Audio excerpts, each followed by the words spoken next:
Berg. Here. Crary. Here. Friedos. Here. Holth. Here. Ozowski. Here. Whitney. Here. Wolf. Here. All present. We have a quorum. All right, thank you. The item number 2, approval of meeting minutes for March 17th, 2025. Second from Ozowski, second from Berg. All in favor? Aye. All opposed? Motion passes unanimously. Number 3, EDA RLF Annual Plan Certification. Good evening, Chair Friedos, member of the Growth Fund Committee. We have what it's about as administrative an item as we have. The EDA requires our RLF plan to be recertified annually. It's basically us just saying that we want to continue to follow our existing EDA RLF plan, which we just updated last year. So just looking for a motion from you to certify our current RLF plan for another year. Do I have a motion for approval? So moved. Second. All right, first from Ms. Whitney, second from Mr. Crary. All in favor? Aye. All opposed? Motion passes unanimously. Item number 4, FlexPace loan request for Stiffus. Thank you. I'll just make a quick note. On the agenda, we have it as FlexPace. It is a PACE loan request from SEHC LLC, which is a holding company subsidiary of Stiffus LLC, which is a primary sector certified equipment manufacturing company. They specialize in steel fabrication and electrical services, serve a wide variety of industries. The company is based out of Dickinson, but they do have 2 Grand Forks facilities, inside which they plan to install some new laser cutting equipment and machinery, which will help increase their output and some of their efficiency here in town. It is a total $2.325 million and change project, funded in part by a $1.8 million loan from Cornerstone Bank.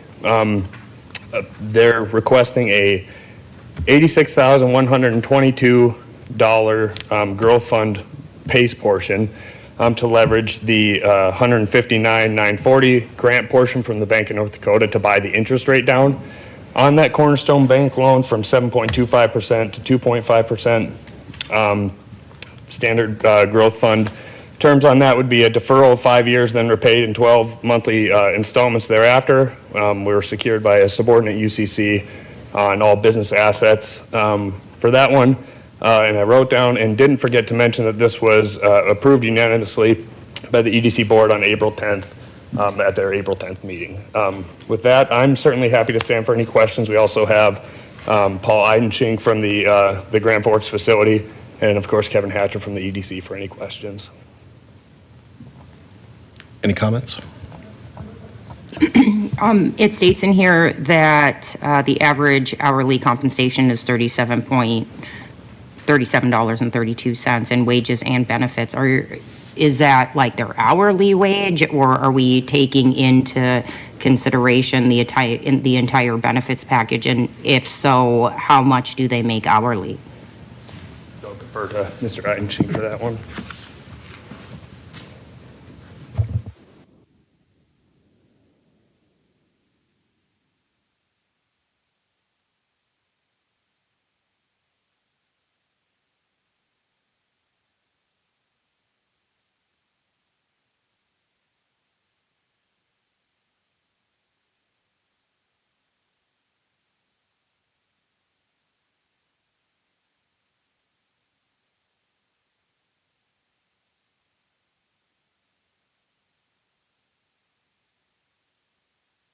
Okay, so 37 and some odd change per hour plus benefits then? Yeah, that would likely be a benefit number all in with the hourly wage if it's for our frontline staff.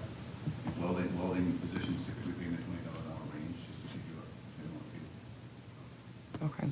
All right, thank you.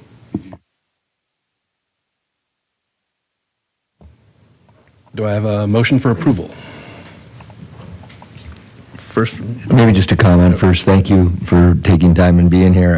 I appreciate the staff noting that Steffes has been here before with specific loans which have performed as agreed. It's appreciate how you guys continue to grow in this area.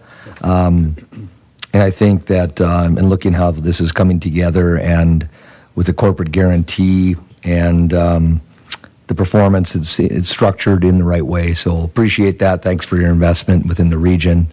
I would move to approve as presented. Second.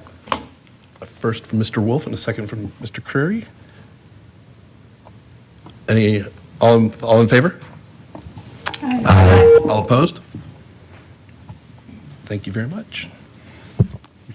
Yep, thank you. All right, number 5, subordination request, Memorial Village 2. Yes, thank you again, Chairman Friedhoff. So here tonight with a subordination request for Memorial Village 2. You'll recall back in 2023, the JDA approved a $2 million loan to the UND Alumni Association and Foundation to help support the Memorial Village 2 project, completion of that project, and then included the NCAA softball field as part of that project that we helped fill the funding gap for. That loan that we issued is directly with the UND Alumni Association and Foundation, but we are secured on that loan as in a second position lien on the building itself, along with all the rents, fixtures, personal property, et cetera. On that position is subordinate to a Bremer Bank construction note that with a limit, I guess, of 33.1 million on it. The project is moving ahead, I think, even ahead of schedule, but they have just encountered a few extra costs that they needed to cover. They plan to cover that with an additional $750,000 note from Bremer. So now, at this stage, Bremer's just asking us to subordinate our existing security interest to that additional $750,000 to cover those additional costs. So as we evaluated that request, the project's not yet complete, so we don't have an exact final valuation figure. So in lieu of that, we're following Bremer's lead, sort of in evaluating the request by utilizing the estimated value of project completion from the original appraisal. Again, following Bremer's lead in that regard, which gave a figure of approximately $38 million that we used to base our loan to value on. We broke down a couple different loan to value scenarios in the staff report, and I'll just note quickly in an old version of the staff report, in the analysis and findings of fact, there was an error in the calculation. That's since been fixed, but that was just fixed today. So the narrative, in any case, the narrative figures were correct. And that loan to value, inclusive of the fully drawn construction loan, $750,000 in additional Bremer financing, and then the growth funds loan is at approximately 94.4%. So I did discuss this with Mr. Gosted, who was quite involved in the structuring of this original arrangement. And he agreed, and it appears to him, I believe, and staff, that given the way that the deal is structured, with it being directly with the Alumni Association who's making the payments, and in fact, I believe is, their first payment is due later this week, and we confirmed last week that's in UND's check cutting process. But given that the way that that deal is structured and the security we have, we feel comfortable in saying that we'd remain adequately secured if we approve this subordination request, which is what we'd be recommending as staff. So happy to stand for any questions, as I'm sure as Mr. Gosted. Any questions? Yes. I guess I have comments. So how much money then do we have out in loans for Memorial Village 1 and 2? So for this, we would still, it would still only be our initial $2 million loan. That's all the additional loans that we would have. And out there. then we help them secure a loan for $1 million with the softball field, correct? I can maybe answer this. What happened was there was a shortfall in funding, I think, for the softball field. And so the property had been owned by the University of North Dakota. It was transferred to the University of North Dakota Foundation, where the softball diamond is at, and I think where the Memorial Village building is located as well. And what then happened is there was an approval for that $2 million loan from the JDA to the UND Foundation that assisted in covering the shortfall in that softball field. Their donor had contributed X amount of dollars and they were short. And so the JDA entered into that lending agreement with the UND Foundation. In addition, in order to secure that, so we've got, the UND Foundation as the primary debtor on the note. We also secured it with the building that Memorial Village had. They entered into an agreement, and that's the stack of papers we got. It's a leasehold interest. We didn't take a security interest in the dirt because that was owned by the foundation, but we have a security interest in the buildings and all the personal property and the rents within that building, subject, of course, to Bremer Bank's first position. So to the extent that the value gets to the 38 million is what I think they're estimating. Our position is in a second position, but with a $33 million loan and another $750,000 is sufficient equity just in the building, not in addition to the fact that our primary debtor is not the developer, it's the UND Alumni Association Foundation. The other thing that you should note is that in the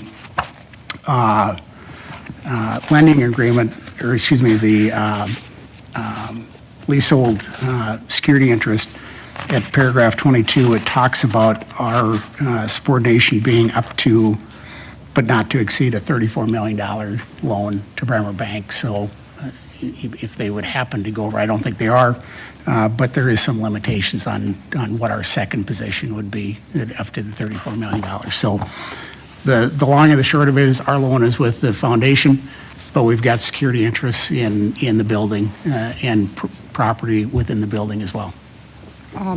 So I understand that the loan is with the UND Foundation, but they're ultimately going to use that money to pay the contractor, correct? Because it costs more money to build?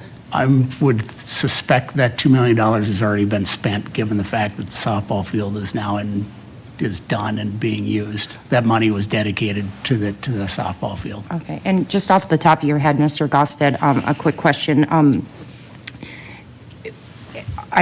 They have a pilot for Memorial Village 1 and 2, correct? But after so much time, they're going to turn that over to the university. Is that correct?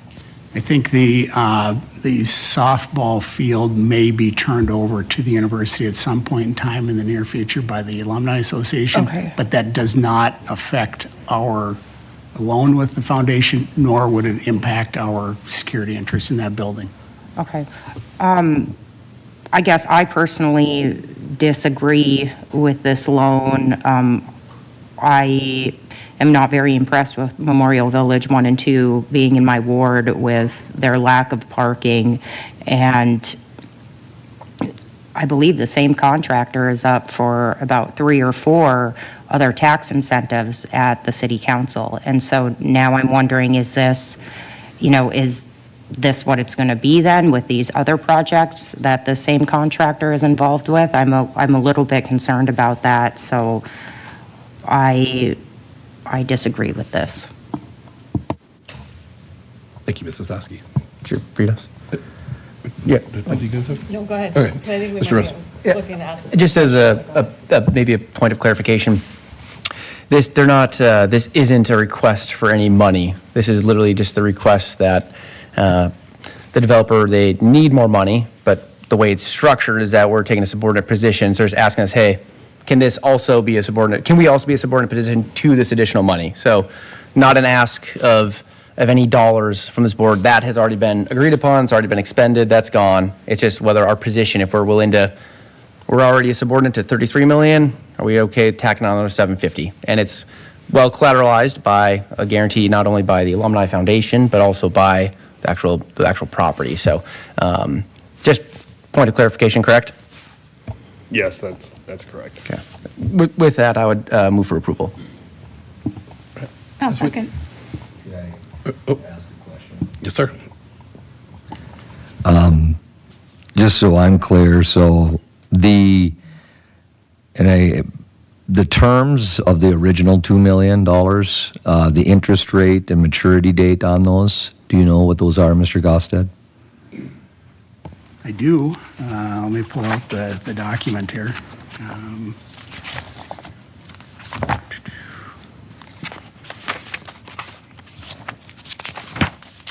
So the first, there's a 20-year loan. The first 10 years run through April of 2034. It's a little over $117,000 annually payment.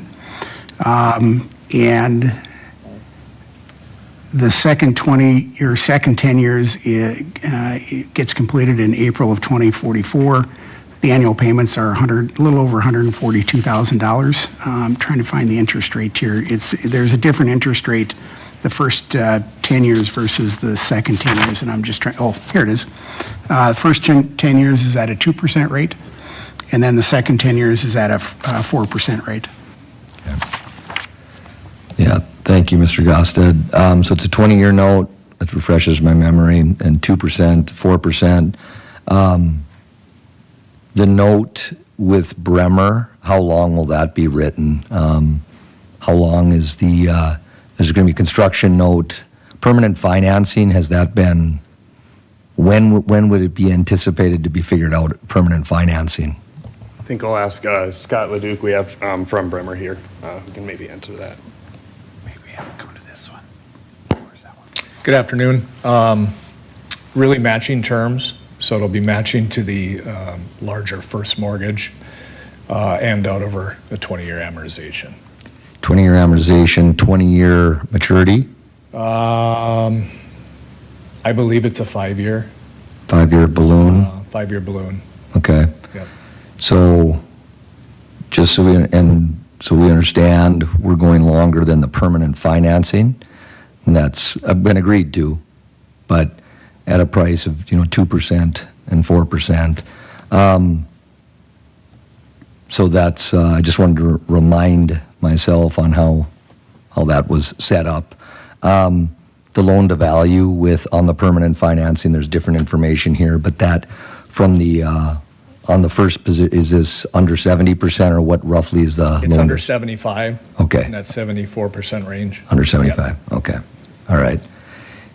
Yeah, again, there's no new dollars here, so I'm not concerned about credit risk on this with the UND Alumni Association Foundation, but I wanted to remind ourselves how long we committed to this and what rates and terms, and the fact that we did a note as a group longer than, and fixed it for 20 years. That is something that I was not in favor of, but it's not a credit concern for me, it's more of a credit management aspect of it. So I just wanted to get on the record with that, but I've got no concern from for us subordinating. I have no concern about that. Thank you, sir. And did you have a comment? Yeah, I think my only comment was, from a subordination perspective, I have no concerns at this point. I think it's just because there's no money, no new dollars here. I don't, with that clarification, that helps, so thank you. Maybe Chair Friedholz, if I could. Yes, sir. It's also tied to a 20-year 95% tax incentive, also a pilot incentive. So when the city, I guess the JDA worked with the city council, the 20-year 95% ties in with this loan amount to get this project across the finish line. I have a first from Ms. Berg. Did you first? Did you do it first? You did first, and did you do second? All right. I have a first from Mr. Curry and a second from Ms. Berg. All in favor? Aye. All opposed? Aye. Motion passes with Osowski dissenting. All right. Number 6, authorization to pursue collections, Steers Restaurant LLC. Yes, thank you, Chairman Friedhoffs, members of the committee. So with this one, we've sort of adopted the policy, I guess, as the Growth Fund to continue working with those of our borrowers who are past due for extended periods of time, as long as they're kind of communicating with us, trying to work towards a solution, and as part of our sort of process, working with the SBDC to discuss a restructure and that sort of thing. we've been willing to work with folks. Unfortunately, I think for this one, we've sort of exhausted those options. As we've said before, communication goes a long way, and when that falls off, we don't have a whole lot else to go off of. So sparing you all the details in terms of that correspondence, we do have that initial $30,000 startup loan to Steers Restaurant LLC. They're doing business as Chino Latino.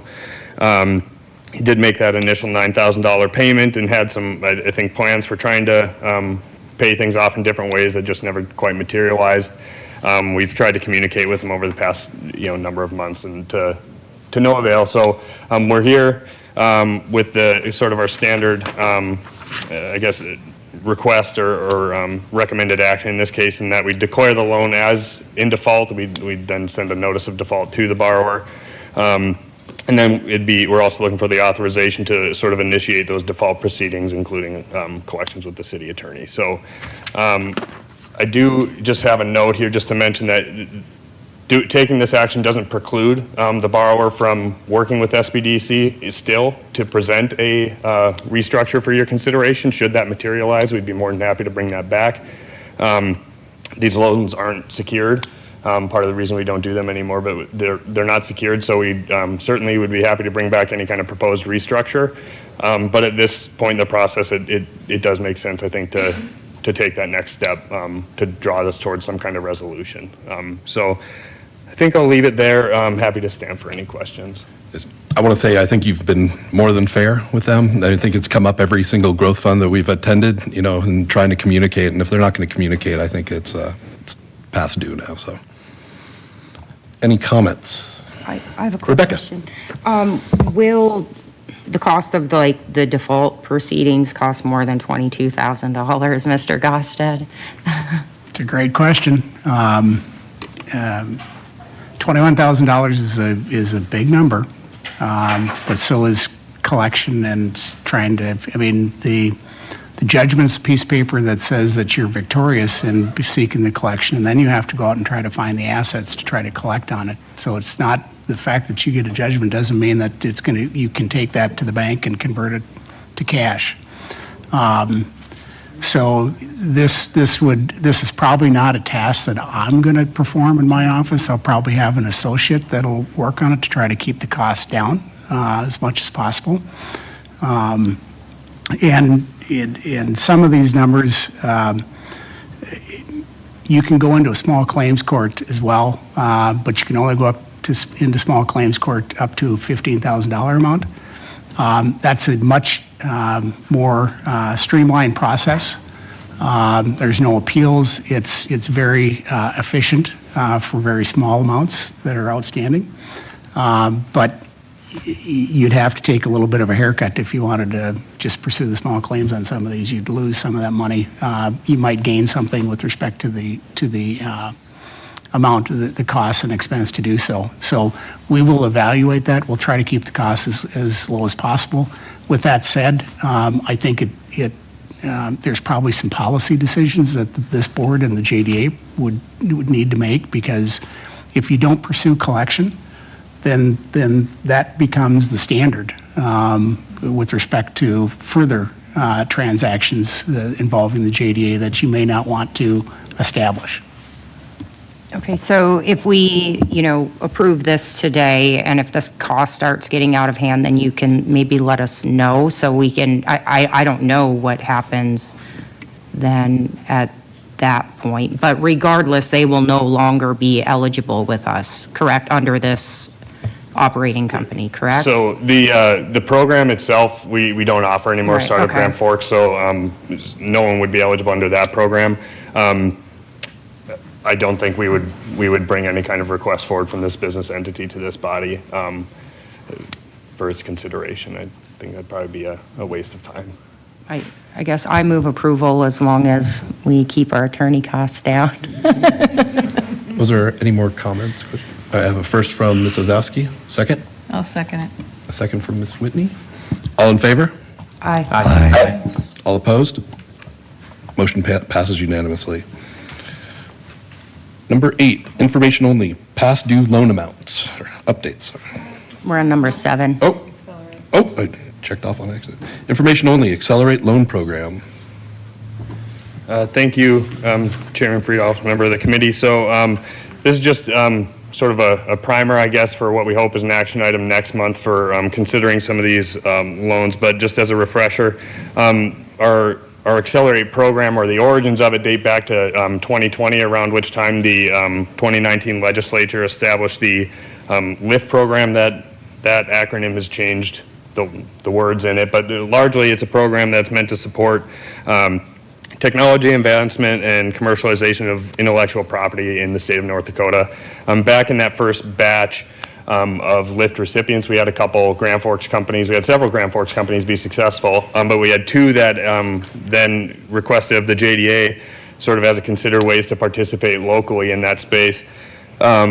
We had two companies, Thread or Airtonomy at the time, doing business as Thread now, and Taylory, make requests to the growth fund that they were approved for some similar high-risk capital to help them kind of get started in the spirit of that WIF program. We since then had, and I believe in the staff report I have those laid out, 4 additional loans under the formal Accelerate program. After we gave those initial 2 loans to Taylory and Thread, we sort of established a more formal Accelerate program with terms that largely mirrored LIFT in terms of payback, as do the first 2 to Taylory and Thread. But reason we're here today is because we've got 3 of those loans, the Thread and Taylory, coming due later this year, as well as Safety Spec, one of our Accelerate recipients. So we've got those sort of coming up for payment. We wanted to get ahead of those, given the large size of balloon payment we're talking about with these entities. We wanted to kind of get ahead of it in anticipation of, if they aren't able to make those big payments, what are we going to do?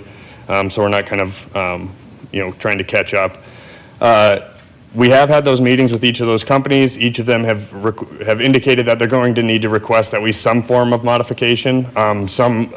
We have indications from one that I think that's going to be sort of a 6-month extension of current terms, with their full confidence that they'll be able to make that balloon payment, but that's just sort of where they're at now. And then the 2 others are sort of, again, materializing a little bit. And as part of those conversations, and in recognition of the fact that this program was sort of started in partnership with the state and Bank of North Dakota, we've also had conversations with B&D. They're sort of evaluating each of these on a case-by-case basis, recognizing each company's situation is going to be very different. Cash flow, investment, all those types of things that they're going to be evaluating on a case-by-case basis. So our intention is to, our staff, smart as we like to think we are not necessarily qualified to do any underwriting, that sort of thing on some of these loans. So our intention is to participate in those meetings with the Bank of North Dakota as they happen with the borrower.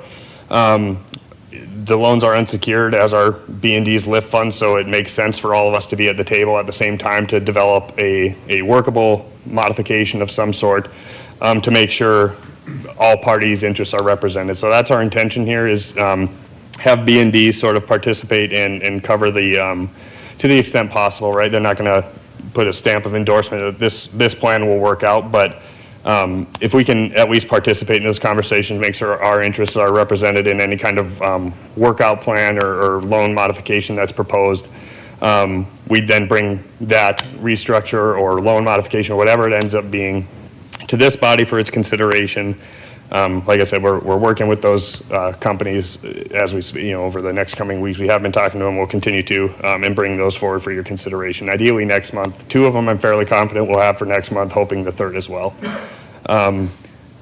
I did just want to mention, something to consider. It's a bit of a variation from our initial program description, but it's just for your consideration and how B&D appears to be handling these is that they're not requiring, as far as I'm aware, a bank turn-down letter, as we had initially sort of thought about when we started this program. The conversations we've had, not company-specific, but anecdotally about the program generally, is that these companies, by their nature, have limited sort of traditional tangible collateral assets. And given the change in interest rate environment from when this program was initiated versus now, I think they're they're recognizing that it's highly unlikely that any private lender is going to issue them normal financing or private financing for this. So I don't believe that they're offering or requiring a turn down letter as part of this. So just for your consideration, I know I'm more than happy to ask them to still have those conversations, but just for your consideration and your awareness, I guess, as this process moves forward. But in any case, I'll stand for any questions, but just for information tonight. Only. Ms. Whitney. Just a quick question of clarification. Part of the B&D piece of this is we have a loan amount because, again, we followed and structured against the LIFT program with those balloon payments at the end. B&D is also looking at a balloon payment for the other piece of the financing that these particular companies receive. So it's in everyone's best interest to consider, given that these are startups, hypothetically, that part of the reason is, if, Thread or Airtonomy or I'm Tailory looking at the top two, they could be looking at almost $1 million in a balloon payment because they would have been fairly equitable terms on both sides. Would that be correct? Yes, that's fair to say. So for those first two that you had mentioned, they have, it was a 2-to-1 sort of how we structured it. So we're the one, they've got double from Lyft. So B&D is in it for more. But at the same time, neither of us are secured and we're both in the same repayment position. So we do want to make sure that the growth fund's interests are advocated for that or represented in any kind of proposal. So that's sort of our intention with how we're approaching this. And I'm assuming also that part of this is doing some kind of a conversation about the current financial positions of these companies as part of the modifications and looking at that and understanding their equity positions and all that related to where they are in their stage of development.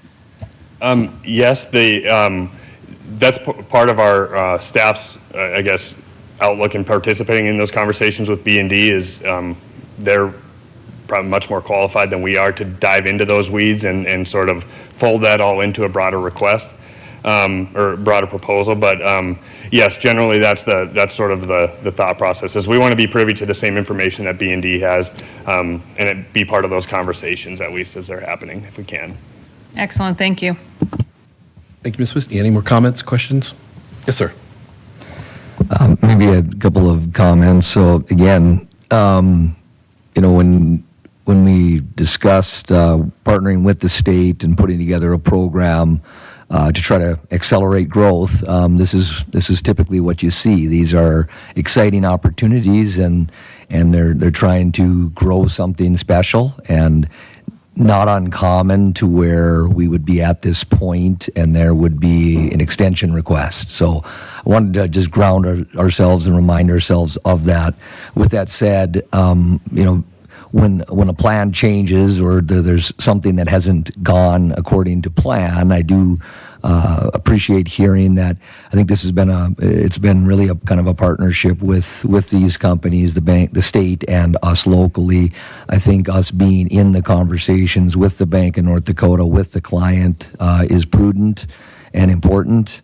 A few other things, making sure that we have a clear understanding of why that this payment is not going to be made and an updated, what's the updated repayment source and when. So being very specific with those, clear understanding, the Bank of North Dakota should understand those things, but I think we need to understand that as a group here. Obviously, the shorter duration, the better for these types of extensions. But at the end of the day, our duration should not be longer than the Bank of North Dakota's would be my request as a member. And I think it's important in this case to make sure that we're gathering information, financial statements, updated financials on the progress of the business. And if we're going to extend, which I would be in favor of it as long as we understand the why. If we're going to extend, we should get something in return. And that might be just information. That could be a payment of some sort. That could be a different interest rate. But and then we try to shorten the timeline. So those would be some of my comments. But not surprised that we're here. There's some exciting things that these companies are working on. But those would be just some of my comments that I'd be looking for when it comes back. So thanks for listening. Thank you, Mr. Wolf. All right. Number 8, information only, past due loan updates. Thank you, Chair. Integrity Fundraisers has been in contact with staff. There has been some scheduling issues with the SBDC, with Integrity Fundraisers meeting with them, but staff has confirmed with the SBDC that there is a meeting to be happening soon. And then some good news to end on, Dogma Hall did get caught up on their past due loan balance, so they are current as of today's date. And that's it. Yes, that is excellent news. We like when people pay their money. I have one yes. question. Can we start adding an attachment to that so we can just view it a little bit ahead of time or anything like that?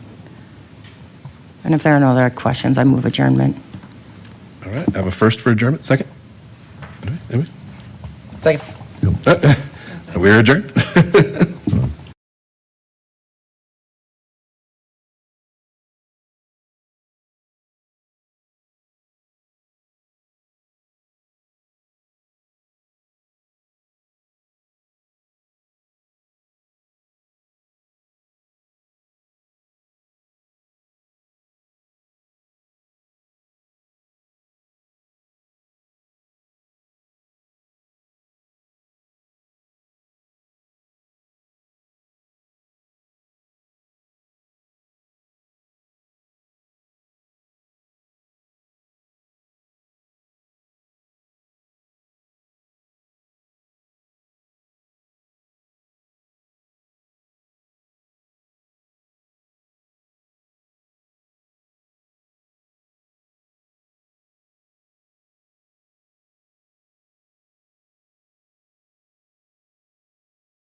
Good evening, everyone. Welcome to beautiful downtown Grand Forks. This is the Grand Forks City's Board of Equalization for Monday, April 21st, 2025. Under item 1, call to welcome and roll call. Thank you. Weigel. Here. Osowski. Here. Berg. Here. Lensky. Here. Friedels. Here. Veen. Here. And President Sandy. Here, thank you. Under item 1.2, consider protest recommendations from the city assessor. And apparently there was only one protest. Yep. 314 Reeves Drive. Yep, so we had the one protest. We did our personal inspection of the property. Excuse me. Found condition to be other than what our listing showed. We had a couple of other corrections to our listing that we took care of. Considered the sales that have occurred within the last couple of years to come up with a value that is supportable by those sales. And we recommend that we reduce the value for 2025 down to $214,000. And that's a reduction from 250,000, correct? Yes. Yep, and I haven't talked to the property owner. He's in agreement and fine with it, so. Other than my long list of questions, does anyone else have any questions for Ms. Lazur related to this item? Okay. Ms. Lazur, can you give us a little bit of background? What is this property and Sure. and why would we have thought the value was more than it actually is? So this property is early 1900s, two-plus story in our information that we've had by our prior property record cards. When we were there, what is in there is 4 units. So there's a unit in the basement, a main floor unit where the property owner lives, and then 2 units on the second floor. Our property record card did show that there was some attic space, which is not present. So that was one of the corrections that we made as we looked at this property. We considered the income, and to what we know with these conversion properties. Conversion properties are not always, we have approximately on 4 to 7 unit conversions, we have approximately 50, 60 parcels, and they vary from soup to nuts in size, in location, in quality, and condition. So there's lots of things that go into these. Based on an early 1900, typically maintained 4-unit unit, we had assumed that the condition was better than it was. Does that answer your question? Yeah, I'm surprised. The staff report was quite surprising to me, knowing that we've been talking about rental properties and specifically rental homes in our community. When the property owner is willing to come to us and say that he's not maintaining his rental home. And the inspection showed considerable, you didn't say considerable, I'm adding that term, considerable deferred maintenance, exterior and interior. Items affecting the condition include, but are not limited to, peeling paint with areas of rotting wood, exterior, original windows, observed water spots in the bedroom ceilings that has not been repaired from prior damage. I'm a little surprised that a property owner who's renting the property would come and tell us that he's not maintaining his own property and then ask us to reduce the value of the property. I'm one that wants to say, no, you should be maintaining your property so that it both maintains its value, but also you're providing a decent home for people to live. I emailed, as some people know, I sent Mr. Bosflug an email today asking about our rental homes and our policies towards our rental units. Had Mr. Bosflug not told me today and our city attorney not told me today that we can't pull his rental license, I would have been making the motion tonight to pull his rental license until he puts the property in a condition where it would be in a good condition for people to rent and live. I think, Ms. Lazar, if you wouldn't mind, Mr. Baisflug, could I ask you a few more questions about Mr. Baisflug? Absolutely. President Sandy, members of the board? So we've been talking commercial units are three units and larger, correct? I'm sorry, Ms. Lazar? 4 units and above. 4 units and above, thank you. Commercial. Okay. And so this building has a commercial rental license, not a city rental permit. Is that correct? Can you So- correct me if I'm? Nope, you're correct, President Sandy, that one single family and duplexes have the city rental license. Threeplex and above, that has the city rental certificate of occupancy. And there are multiple units in the city of Grand Forks, single-family homes that have been converted to multifamily that have a multitude of them that have 3 or more units. Yes, you're correct. That goes back to Mrs. Lazar's comment Right. of the ones that go all the way up to 7, I think. But based upon our previous discussion about rentals, I thought we weren't inspecting anything 3 or more. No, President Sandy, no, that's incorrect. We're not charging a license fee for those. No, we do inspect this particular property in question. It's on the inspection schedule that happens. Our current process is every 5 years. Sure, but perhaps my confusion is, we talked about large apartment buildings, like, we're not inspecting the Franklin, granted it's new and it's beautiful and people should live there. We're not inspecting that.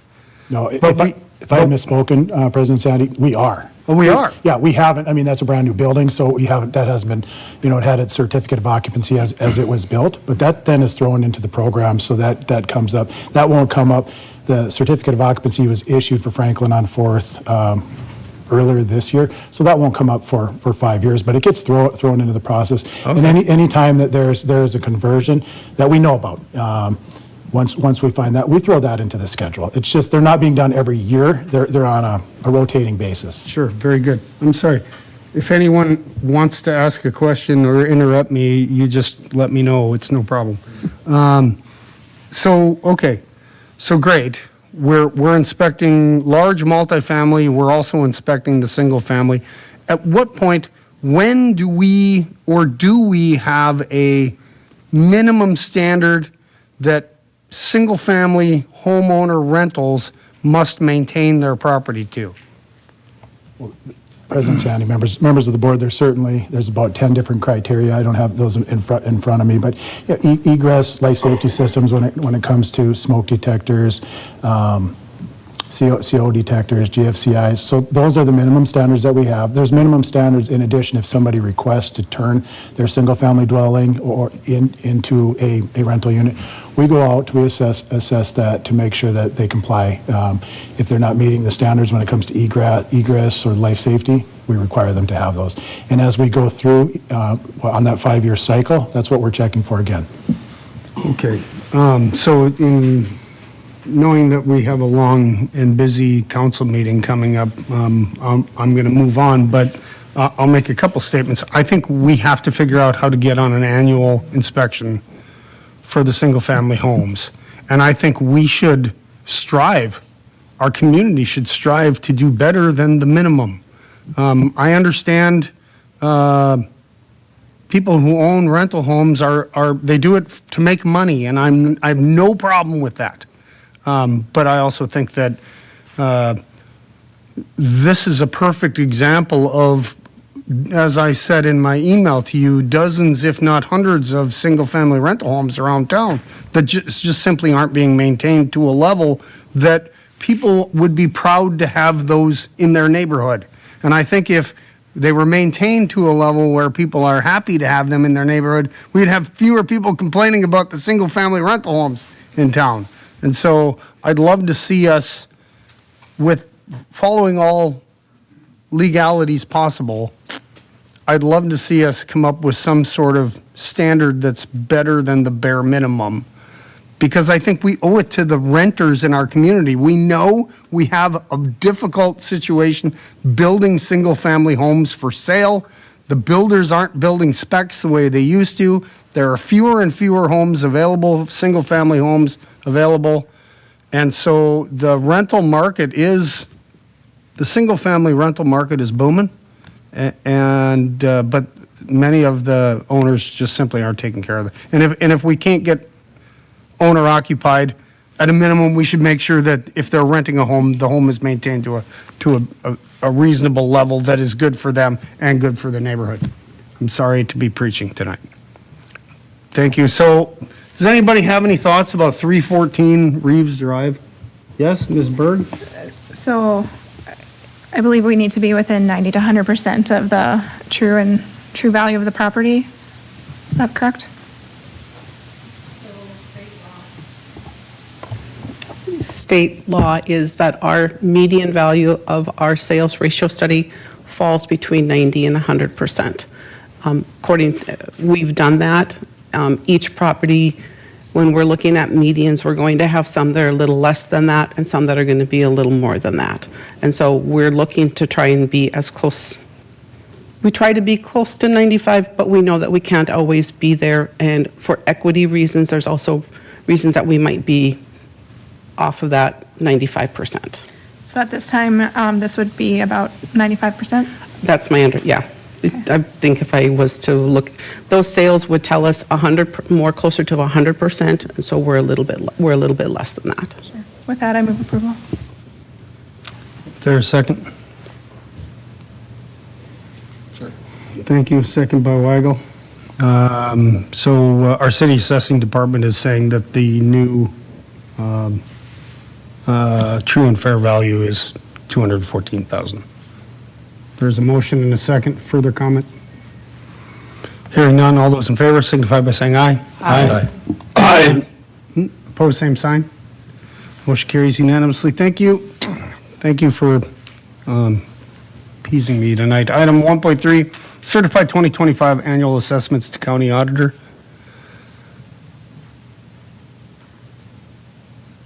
Is it Move approval. moved by Weigel? Thank Second. you. Second by Osowski. Further comments? Hearing none, all those in favor signify by saying aye. Aye. Aye. Opposed, same sign. Motion carries unanimously. And then item 1.4, annual report informational item only. Under item 2, adjournment. Moved by I move adjournment. Osowski, second by Berg. Further comment? Hearing none, all those in favor signify by saying aye. Aye. Opposed, same sign. We're adjourned.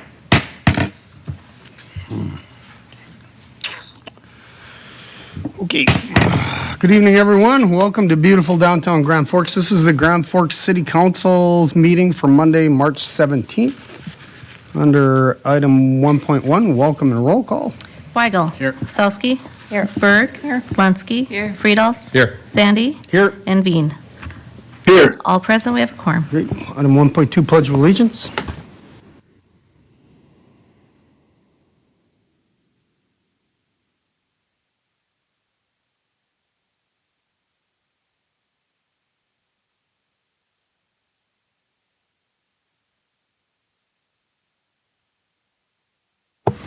Thank you, everyone. I thought we were going to move the pledge to the first meeting. We'll have to, quick reminder for next time, no problem.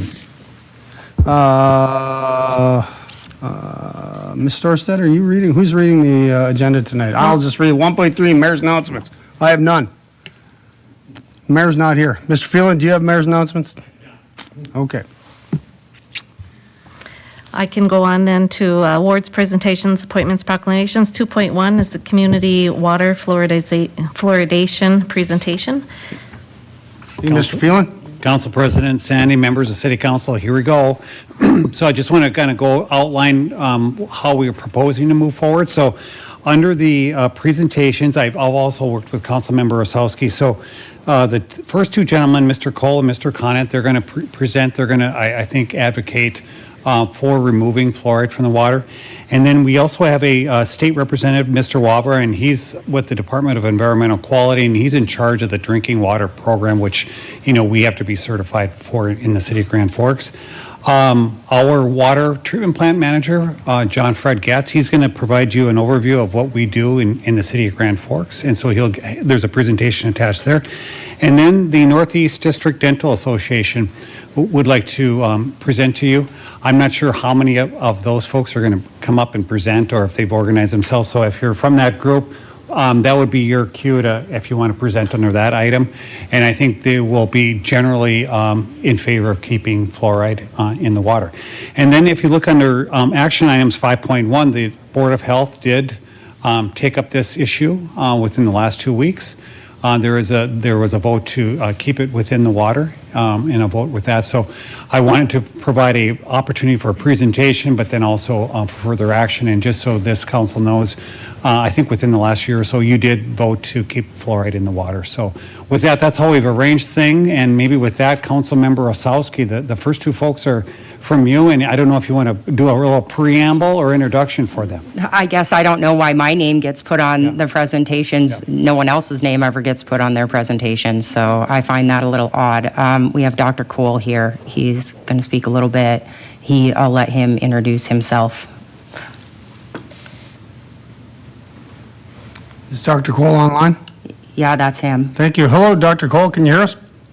I can. Can you hear me okay? Yes. Very good. Okay. So yes, I'm a dentist. I've been a dentist for 33 years. I practiced in Austin, Texas for 28. I retired, and I am now consulting with other doctors and patients and doing things like this. So I'm happy to be a part of this today. Can I share my screen? Is that possible to do? Likely. Okay, let me see if I can do this.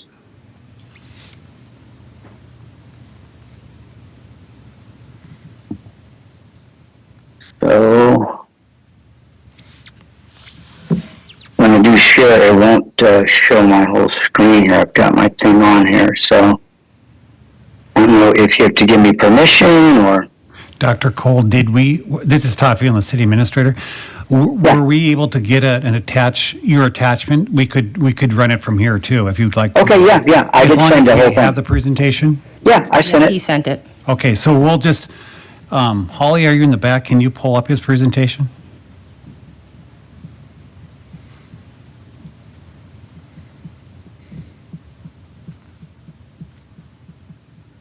And there is just sound on the very last slide, so audio. Holly, you're doing a great job. There's nothing to worry about. You're doing fine.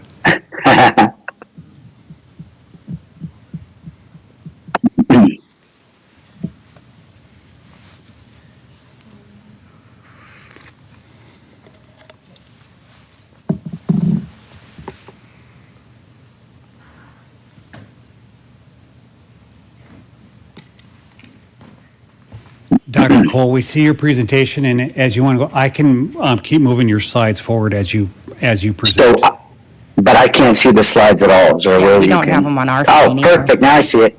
I see it now. Now you should see it. She's back in the control center, so you should all see the presentation now. Perfect. And just for the record, the reason why I have Councilmember Osowski's name is because she was the one who, so I don't want to attribute them to us, so I just want to give credit where credit is due. Okay? Very good.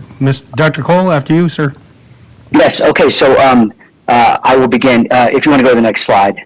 This is all about numbers, everybody, and I'm not going to show you any numbers that I can't back up with science and with facts. So this very first slide to me kind of says it all, and 95% of the world does not fluoridate. So only 5% actually adds some kind of fluoride chemical to their water supply. And of the 5%, the U.S. provides fluoridated water to more humans than the rest of the world combined. So we've got this beautiful decades-long experiment that's been ongoing and still ongoing. So surely we can see how we're doing. Surely, since we provide the most, we should have the lowest decay rates in the world, but we don't. And in fact, as you see on that last statement, decay rates are equal worldwide. Next slide, please. The World Health Organization often posts a very similar graph. This just came from a study that was just published last week by 5 of the top researchers in the world. The top graph there is countries that fluoridate, and those are decay rates going down over time. your x-axis is years, so it goes way back and it comes to present day. And the bottom slide are countries that don't fluoridate. And I challenge anybody to see a difference between decay rates between fluoridated and non-fluoridated. Next slide, please. So when the CDC's website was fully up, and it's not anymore, but the Oral Health Division does post this every couple of years, and it's the Oral Health Survey, and they look at third graders, because that's a perfect age. It's like 8, 9, so they have a mixed dentition, some baby teeth and some adult teeth. And I just wanted to show you some examples here. So 2 of the states with the lowest childhood decay are also 2 of the least fluoridated states, New Hampshire and Vermont, at 35 and 37% in their cases. And then some of the states with the highest fluoridation rate, meaning the most fluoridation, have some of the highest decay rates. Washington, D.C., 100% fluoridated, 60% decay rate. Kentucky, almost 100%, 60% decay rate. And unfortunately, the great state of North Dakota, 96% fluoridated, 68% decay rate. You're definitely in the top 10 there, I'm sorry to say. Next slide, please. So you'll often hear from pro-fluoridationists that fluoride is fluoride. I hear it all the time, every council meeting, and it's just not true.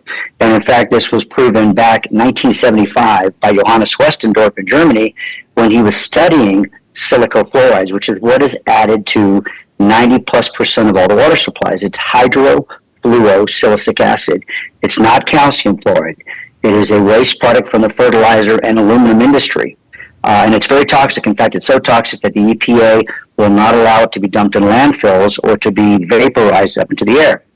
Well, in his dissertation here, he was showing that not only do silicofluorides not completely dissociate under physiological conditions, i.e. in water that we drink, but it also blocks acetylcholinesterase, a critical enzyme that regulates all of our neurotransmitters in our brains. Next slide. I also wanted to show you this because this is important. Calcium fluoride, which is the natural fluoride that's out there, is it's not easily absorbed. Our body gets rid of about half in less than a day, and it does keep half, but the lethal dose, the amount that could kill us, is 3,750 milligrams per kilogram of body weight, so quite a large amount. Whereas hydrofluorosilicic acid, what's added to all of our water supplies, only 125 milligrams per kilogram could kill someone. That's 30 times less. Next slide. I like to bring this up because a lot of pro-fluoridationists will talk about the Calgary study, Calgary, Canada. In 2016, they came out with a study because they stopped fluoridating in 2011. And pro-fluoridationists claimed there was a huge spike in decay rates. Well, you can see on that graph right there, because I'm showing you the entire graph from 2005 up to 2016 and beyond, it's a linear progression of decay increase. Whatever reason, their decay has been going up since 2005. So it had nothing to do with ending water fluoridation. Next slide. This is an actual graph from that study, and I put in yellow for you Calgary 2013, 2014, and if you look at the bottom, it says 6.4. That is the mean DEF, decayed, extracted, filled teeth. Every study uses a different measurement, but in this case, it was decayed, extracted, and filled teeth, 6.4. Look at Edmonton, which has always been fluoridated and still is. They were 6.6. So they were excited about the change was a little bit more in Calgary over that time, but I'm saying to you that the always fluoridated Edmonton already had higher rates than Calgary. Next slide. This is from the author, the lead author of that study. So those graphs I showed you were children up to about age 12 or so mixed dentition. But look what Dr. McLaren said here. In terms of permanent teeth, decay experience actually decreased in Calgary during the time frame of the study. So that's interesting. Next slide, please. This is what it's all about. Babies, right? So all the studies that you're seeing that have come out over the past 10 plus years are showing IQ deficits in babies born to pregnant moms who drink fluoridated water and other brain impairments. This is what we're talking about. This is the most important thing. But what you may not know is that human breast milk is incredibly low in fluorides, 0.004 parts per million by design, as compared to 0.7, which is in all of our water supplies. So bottle-fed babies are going to get greater than 175 times what they would get from mother's milk. And you'll often hear pro-fluoridationists say, well, they're not drinking a gallon. They don't need to. A gallon is 3.8 liters. Parts per million is milligrams per liter. So a baby's going to easily ingest a liter if they're bottle-fed only in a couple of days. Next slide. We hear this all the time from them, 25% reduction in decay. Where does this number come from? For years, I didn't know. I just assumed it was true. Well, I'll tell you where it comes from. It comes from the Cochrane study. So the Cochrane collaboration is a group of brilliant researchers, about 30,000+ researchers, and we all agree, very reputable. Well, that reduction number came from their 2015 report. But what they said in that very study is we went all the way back to 1946. So they looked at studies from 1946 to 2014, and they admittedly said that all of the fluoride studies prior to the 70s were of lower quality. And don't forget that fluoridated toothpaste didn't come out till 1956. So they said, so we're including all the studies, and the best we could find was 4 less cavities per child, which equates to about 25%. Next slide. What they don't tell you is there was a brand new report by the same group. So if we believe them, we trust them, which we all do, then it's time to look at the new report, which just came out in October this past year. So less than 6 months ago, and look what their conclusions were. Out of all of the studies they looked at from 1975 to 2023, they could only find acceptable quality studies from 22 children's studies and none for adults. Their results now, 1/4 of 1 tooth. That's equivalent to about 2 to 3%. So we can no longer say it's a 25% reduction. It's 2 to 3% at best. Next slide. This is an actual graph from that study. They cited the catfish study, which is a European study that looked at millions of children, and the best that they could find was a 0.16 difference. So this graph here, the x-axis, the horizontal line is years, and the y-axis is how many fewer cavities. So if you go back to 1975, there's 3 to 4. Come down to today, it's around 0.16. Next slide. This was the Lotus study, the sister study, also in UK. In UK, it's great because they have a healthcare system where they can follow their, actual who's applying for any kind of treatment. It's easy to, it's a public health service, and only 10% of UK actually fluoridate. So they looked at 6.4 million adults, the largest study of fluoridation in adults in the world, and look what they found. Fluoridation results in only 2% fewer cavities, no reduction despite any kind of social inequalities, no reductions in missing teeth, and they actually said it was a net economic loss when capital costs are included. Next slide, please. So this was a study that just came out that I referred to earlier when I showed you those 2 graphs. Just came out last week by 5 of the top world researchers. Again, they were just reiterating that when they did a study review in the literature, they found the same deal: brain impairments to children, IQ deficits, and they also found these things that you see listed there. So decreased thyroid function, risk of adverse neurodevelopmental and behavioral outcomes, lowered IQ again. Next slide. So we often know there's no professional that are opposed to fluoridation, and now there actually is quite a few, including our HHS secretary, Robert F. Kennedy Jr., and now that the CDC Oral Health Division is completely gone, then they can no longer say that the CDC is supporting it, because that's not true.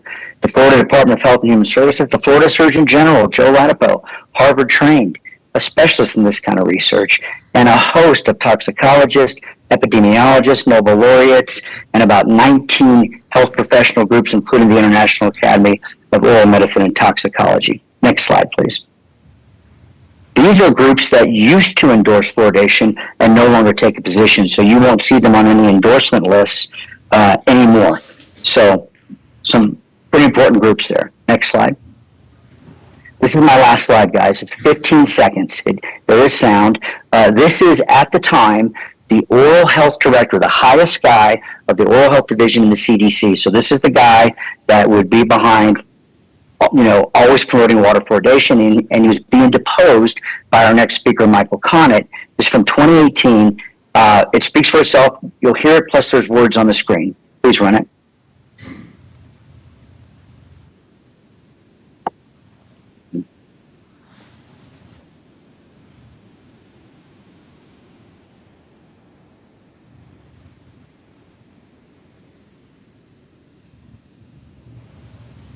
So the CDC, who pro-fluoridationists always cite, and they are arguably the largest promoters and endorsers of water fluoridation, have no evidence that it has any effect on the first 6 months of life. He was also asked about toddlers. Again, no evidence. Young children, no evidence.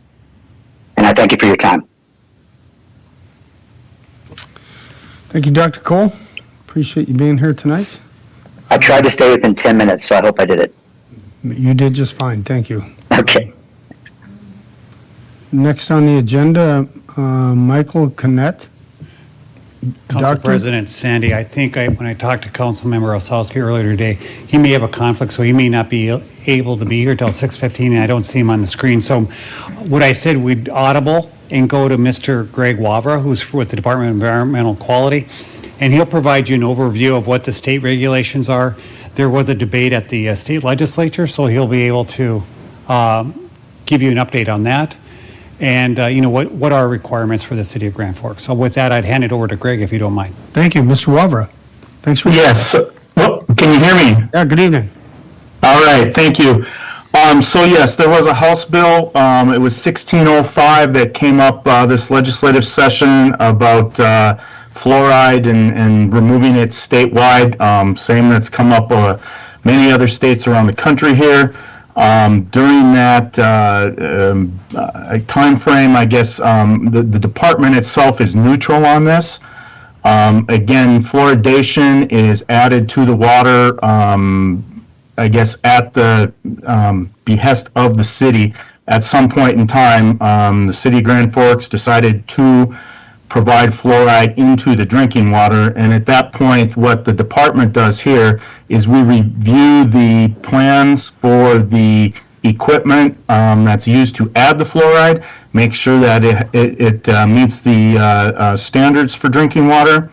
Once that's done and it is applied, we will then send out bottles to the systems so that operators can then take samples, make sure that they're within the parameters here that we're looking at, somewhere between 0.5 and 1.2 milligrams per liter here, 0.8 being optimal, which is for North Dakota here based on the amount of water people drink and hydration and things like that during the winter. That's where the program that we monitor, we talk with the operators and we'll dial them into that. Make sure if they're low, they turn it up, or if they're above that 1.2, that they turn it down. The MCL for fluoride naturally occurring is 4. We're never anywhere near that level at all in North Dakota. As a matter of fact, most systems have to add fluoride just to even get above the 0.5 here. The other thing that we do is when we go out and do inspections, we look at all the equipment to make sure that it's functioning properly and that it's being maintained. And then we will do some operator training with operators should they be fluoridating their water on how to take care of the equipment, how to report it, and provide information to operators who are certified for providing the water to the cities. That's what I gave to the legislature here back in, I think, late February. At that point in time, I think this came out of the House as a committee and made it to the House floor, but it did not make it past that. So at this point in time, it kind of goes back again to individual cities have voted to put fluoridation in. The state took no action on it to mandate removing it, so it goes back to the cities again to decide whether they want to continue to fluoridate the water, or in this, as you're doing here, discussing it. What we like to see happen is exactly what you're doing here today.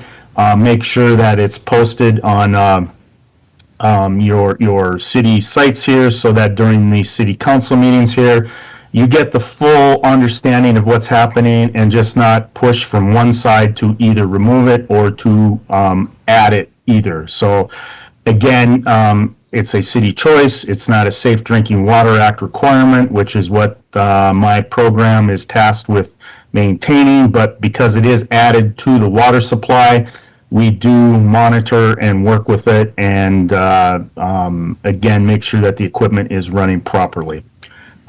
I guess that's all I have here today. It just kind of lets you know where we were at with this discussion when it came up back in February during the legislative session. Very good, Mr. Wavra. Thank you so much for your information.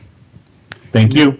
With that, I'd ask Mr. Getz to come up here on behalf of the water utility and just kind of give you an overview of what we do at the city of Grand Forks. Thank you so much. Mr. Getz. Good evening. Proud graduate of Central High School. That right across the street. That's right. Good evening. Yeah, I'm here just to talk about a little bit of the fluoride in the Grand Forks drinking water. We do fluoridate. We fluoridate to about 0.8 milligrams per liter. I'm just going to walk through some slides, just to kind of show you where we do it and how we do it. So the Grand Forks Water Treatment Plant is a 20 million gallon per day hybrid water treatment plant. Hybrid means we do conventional treatment along with membrane treatment. So we have two separate trains. If you look on the very bottom right-hand side of the screen right where it says chemical storage, that is our feed point that goes to our reservoir.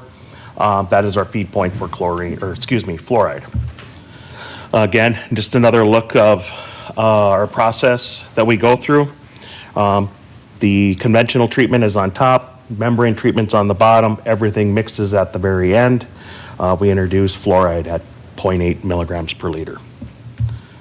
So fluoride is naturally occurring in our waters. It is less than 0.2 milligrams per liter, so there is some there. We do boost that up to 0.8 milligrams per liter per the city code. But again, that would fall onto you folks if we should change that.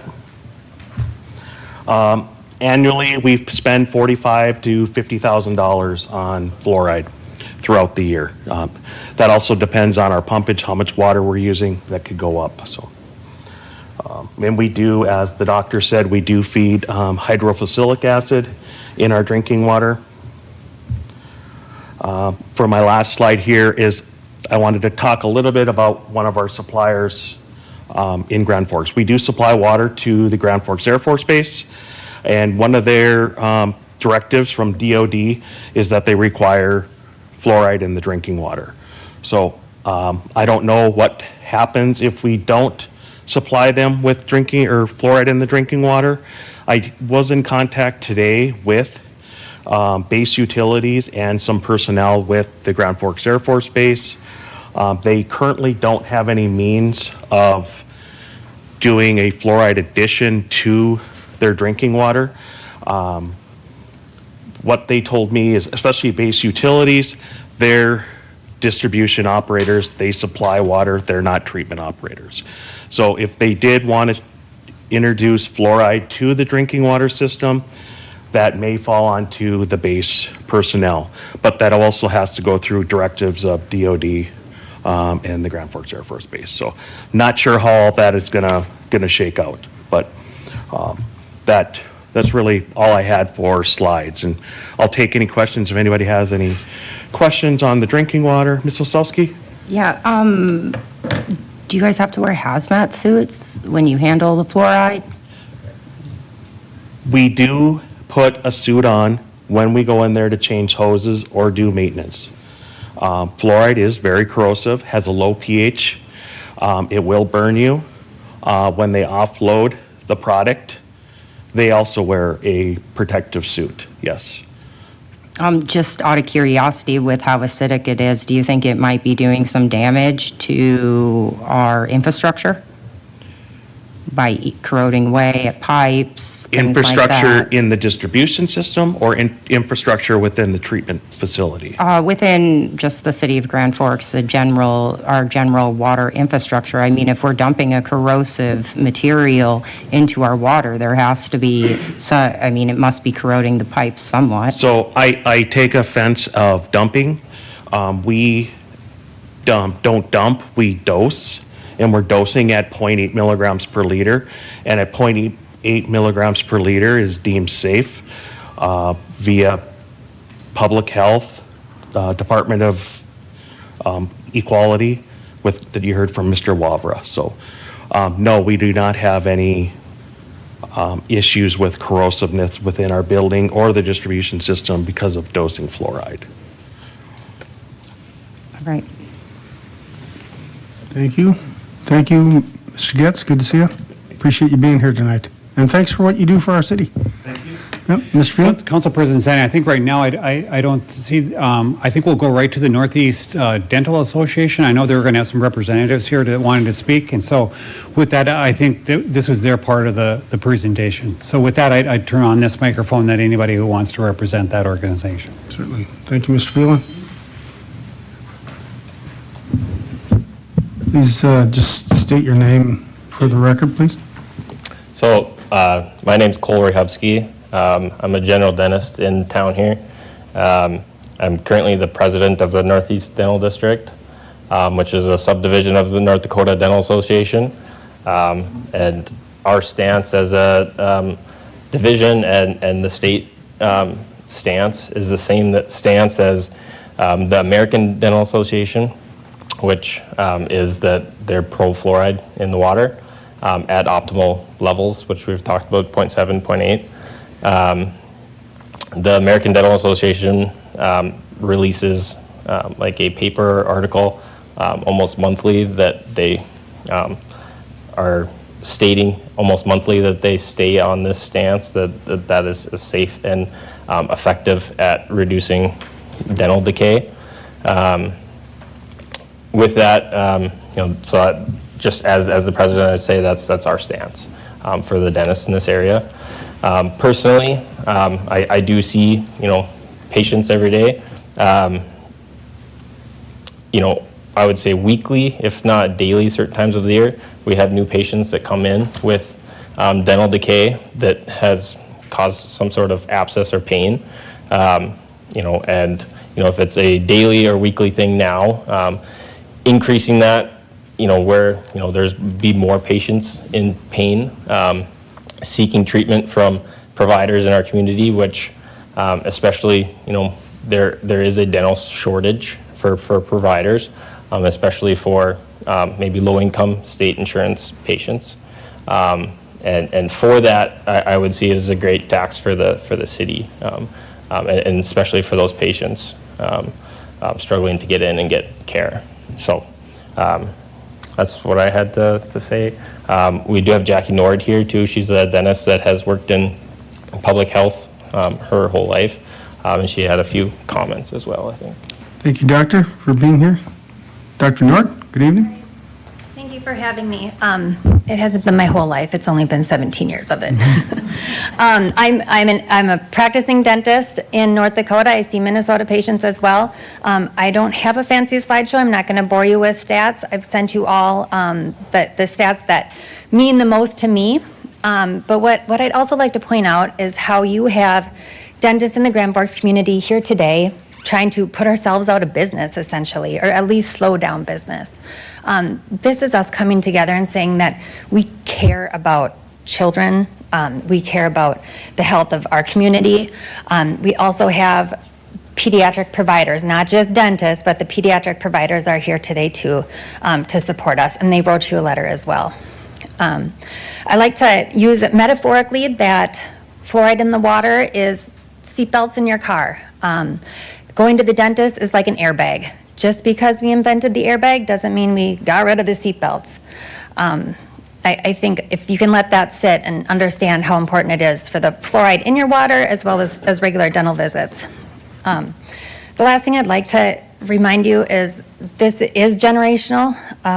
My grandparents had dentures at 40. There was no fluoride in the water then.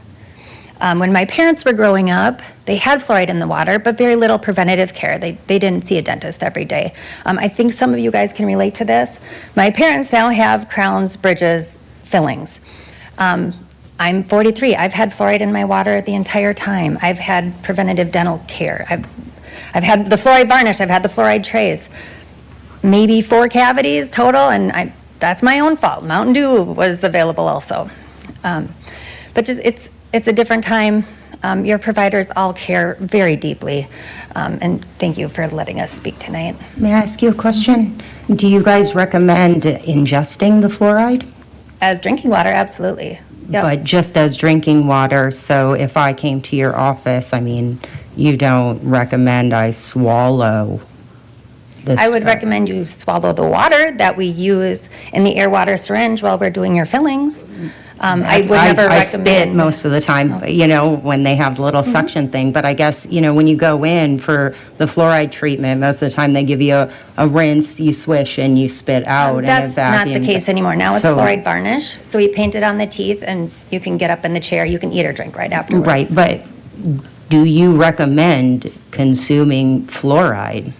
In drinking water, absolutely. I guess I don't understand. We don't give children a cup of fluoride. Right, well, it says on every toothpaste bottle that there is, do not ingest. Yep. But on my, That's a topical fluoride, which is different than the drinking water fluoride. Yep. so we just can ingest some fluoride, we can ingest the There- fertilizer. Isn't it your speaker that told us it was a different kind of fluoride? Right, but you're saying that we can ingest the hazmat, the bio-waste, Which I that's dumped, think- that's put in our water, I but think yet it comes not. down to like 2 drops per gallon of water. I mean, I could be wrong. I've been reading a lot of slides on this. But I know a mouth that has fluoride growing up, and I know a mouth that has never had fluoride or a preventative dental visit. Do you happen to know how many children within our community actually lack dental care? Oh, I mean, there's really no way of telling because they're the ones that don't present at the dentist, correct? I've done school sealants in this town for like 10 years, and every time we go to the schools, we ask, have you been to the dentist? And the children will say, no. I mean, just as many times as they say, yes, I have a dental home, just as many children say no. And those are just the ones that sign up for our school sealant program. All right, thank you. Thank you, Dr. Nord. Did we have more time, anyone else from the association or Yep. Dr. Johnson? Okay. Certainly, you're welcome. Michael's on, unless, I guess. Well, we're doing this, so I mean, All right. unless you want to. No, you're good. I don't care. Are you the last speaker for the Dental Association? Does anybody else want to speak? Okay. I'm not a dentist. My name is Kelsey Adams. I'm a pediatric nurse practitioner in town. And I just want to add one more thing to Jackie's point, is that everything in medicine we do is a benefit to risk ratio. If I give you an antibiotic for your pneumonia, there are things about that antibiotic that I don't like what it's doing to your body. If I give you a topical steroid cream for a rash that you can't get rid of, there are things about that topical cream that I don't like what it's doing to your body. So anything in medicine is a benefit to risk ratio, and we're constantly weighing that when we're deciding treatment for our patients. So something to note for fluoride, do I like the idea, about a large amount of fluorides in kids are consuming? I don't like that. It's about the amount in the water, and is the benefit of that small amount in the water worth it, worth the risk of having fluoridated water. And what I see is different than what the dentists see, because I see what presents to the pediatric clinic. I work the express walk-in clinic 2 days a week, and the other 2 days a week I see my panel of patients. And I will say that dental care for kids in this community is a privilege. My kids, my 4 children, would do fine with unfluoridated water because I am an educated person with enough income and knowledge to brush my children's teeth twice a day, floss their teeth, keep them from drinking popping candy, bring them into the dentist every 3 months. It's a privilege for my children to not have dental issues. What I see is different than what the dentists see. I see the kids, the low socioeconomic kids and the low income kids that do not have access to dental care. I would say, I can't give you a number, but at least once a week I get kids coming in with severe dental pain, teeth rotten throughout their whole mouth. They have no access to dental care. There's a waiting list for those MA kids, those like Medicaid kids, at least 6 months to get in for any dental visit. We have a severe problem with access to dental care for the low socioeconomic kids. Without fluoride, and for those kids specifically, we'll have significant dental and medical problems. Dental pain and dental caries are the most common cause of missed school days for kids. And it's just part of the whole generational cycle of how the kids that are at highest risk for the medical problem are the ones missing school. They're the ones having education and academic problems. It's a revolving cycle. And so do I love the idea of putting something in anyone's body that can have risks or side effects? I hate antibiotics for so many reasons. Sometimes they necessary? They are. And the same goes for fluoridated water, specifically for the low socioeconomic patients that I see. I do pre-ops at least once a week for kids that need to be put under anesthesia for tooth repair and cavity repair. So I see the other side of it, and the risk of not having good access to dental care is more of a problem from what I see than fluoridation of the water system. So, thank you. Thank you so much for being And here. then finally, Council President Sandy, there's one more speaker. Mr. Johnson here wants to speak. He's been asked to speak on behalf of the association. Then I think after he's done, we can go back to Mr. Conant is here too, and then I think that would conclude for today. Dr. Johnson, thanks for being here tonight. Well, thank you for having me. I really appreciate it. I am happy to be in the area for a different reason, and I knew the meeting was tonight, and the North Dakota Dental Association asked me to speak on their behalf. I gave you a outline to just quickly help go through some things so that I'll stay on track. I have ADHD, and I tend to have squirrel moments. I wanted to address first some claims about IQ, which you will hear addressed very, very technically and in percentages and through urine analysis that's been done of fluoride amounts. I did this in Florida when Cole Griffin and our state surgeon general, Joseph Lobato, and researcher Ashley Malin were on a panel, and I was on the other panel in Bartow, Florida. And they get very granular in their descriptions of what's going on in these studies. So I did this there. I did it in Missouri, and I follow the KISS principle. I said, okay, let's take a look at what measures we actually take as looking at kids' performance to move on where colleges are looking at them. So I looked at the composite ACTs. I did that here in North Dakota for places that have very low natural amounts, a place that had very high natural amount of fluoride, and then for your city in Mandan, which fluoridate their water optimally. So Standing Rock has a fluoride level of 0.01 parts per million.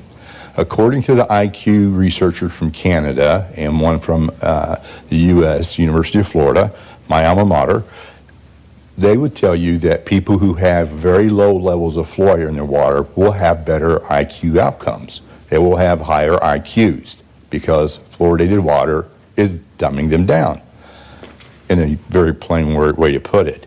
Well, your overall scores are 19.150 for your composite ACT in North Dakota. Standing Rock, with very low amount, has a composite score of 18.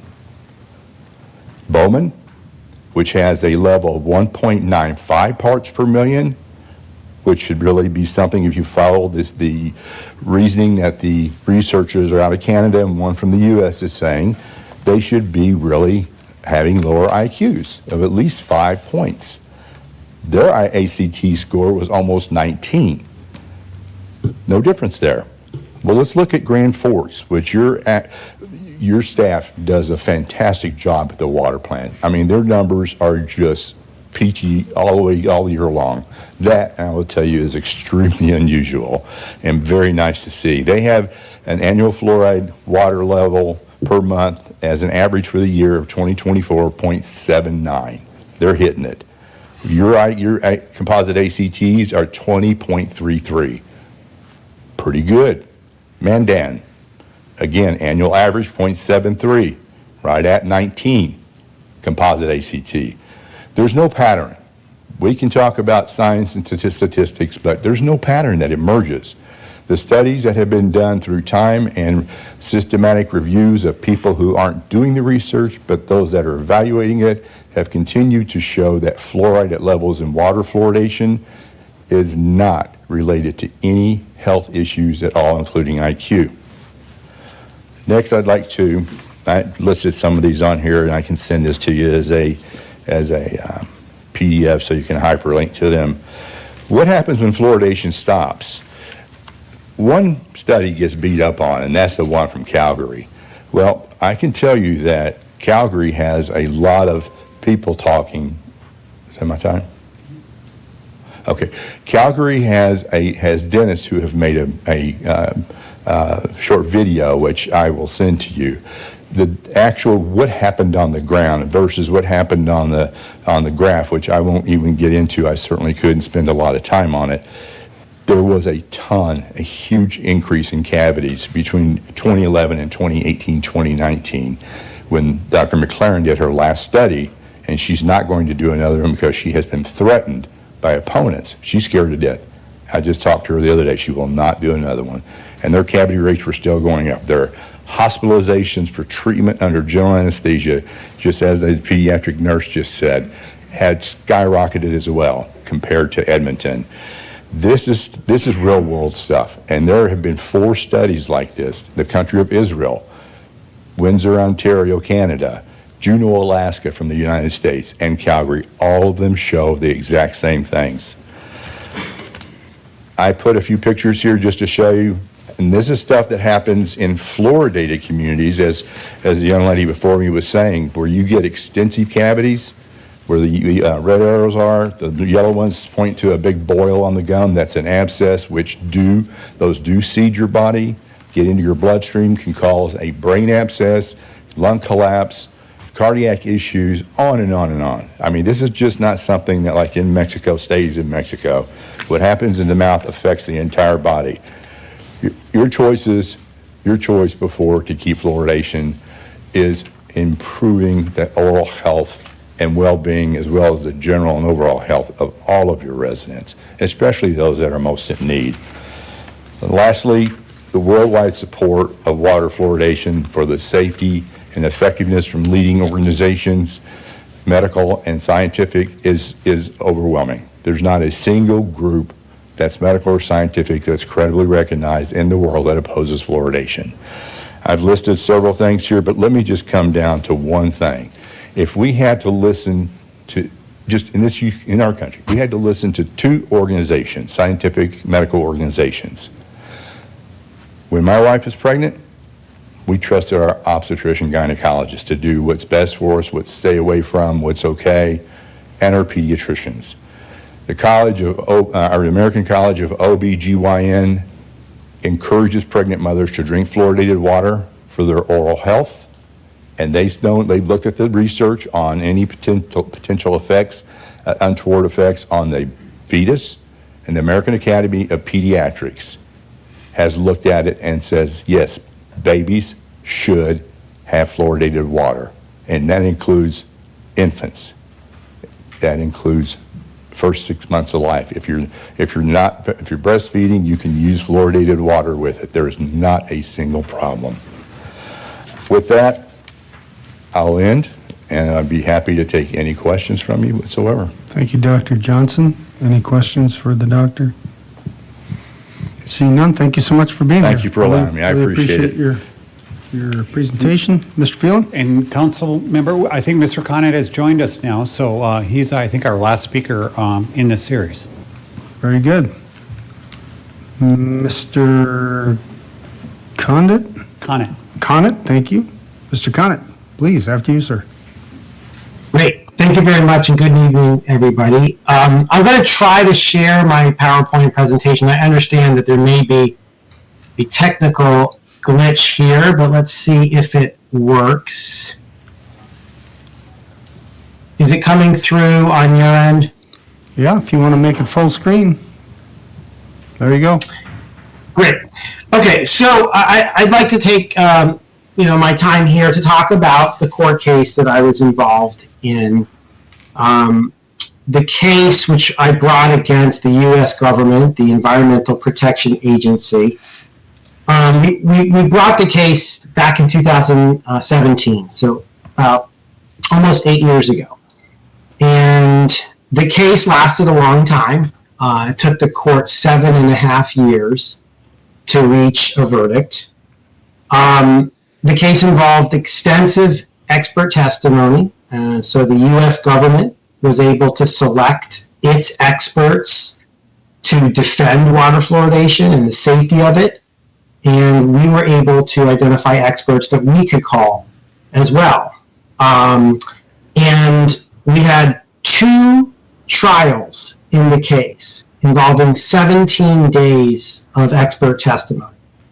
And one of the things that I think made this such a unique and valuable opportunity is that with litigation, you have what's called the crucible of cross-examination, meaning you don't just like get a press release from the government or from a dental association and you're not just stuck with what they say in a press release or in, say, a 3-minute presentation where you don't have a real opportunity to look at the data and scrutinize the data that they're relying upon. In this court case, you had to back up everything that you were saying with data because otherwise you couldn't credibly testify. And so the court had this unique opportunity of having both sides of this issue, well, focused on fluoride in the brain. That was the focus of the case, was fluoride's effects on the brain. But the court had the benefit of being able to hear experts from both sides, as well as cross-examination of the experts on both sides. And after 7.5 years and extensive evidence, the court issued its findings of fact and conclusions of law. And as you can see here, the court found that, quote, fluoridation of water at 0.7 milligrams per liter, the level presently considered optimal in the United States, poses an unreasonable risk of reduced IQ in children. So the federal court found that fluoridating water poses an unreasonable risk of reduced IQ in children. Now, I obviously don't have the time today to go through all of the bases of the court's decision, but I thought I would focus on a few points. The first is, as you can see here, the court concluded that the scientific literature in the record provides a high level of certainty that a hazard is present. Fluoride is associated with reduced IQ.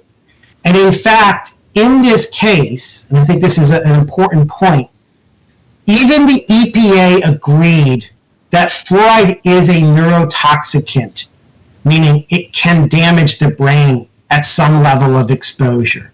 So that was not known or appreciated when water fluoridation first began. This was supposed to be about the teeth and the teeth alone.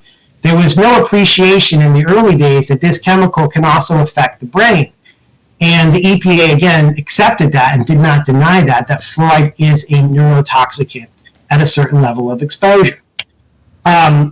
In our case, a lot of focus was placed on the National Toxicology Program, which you've probably heard about already today, but this is a part of the U.S. Department of Health and Human Services, and they are the experts on how chemicals affect our health.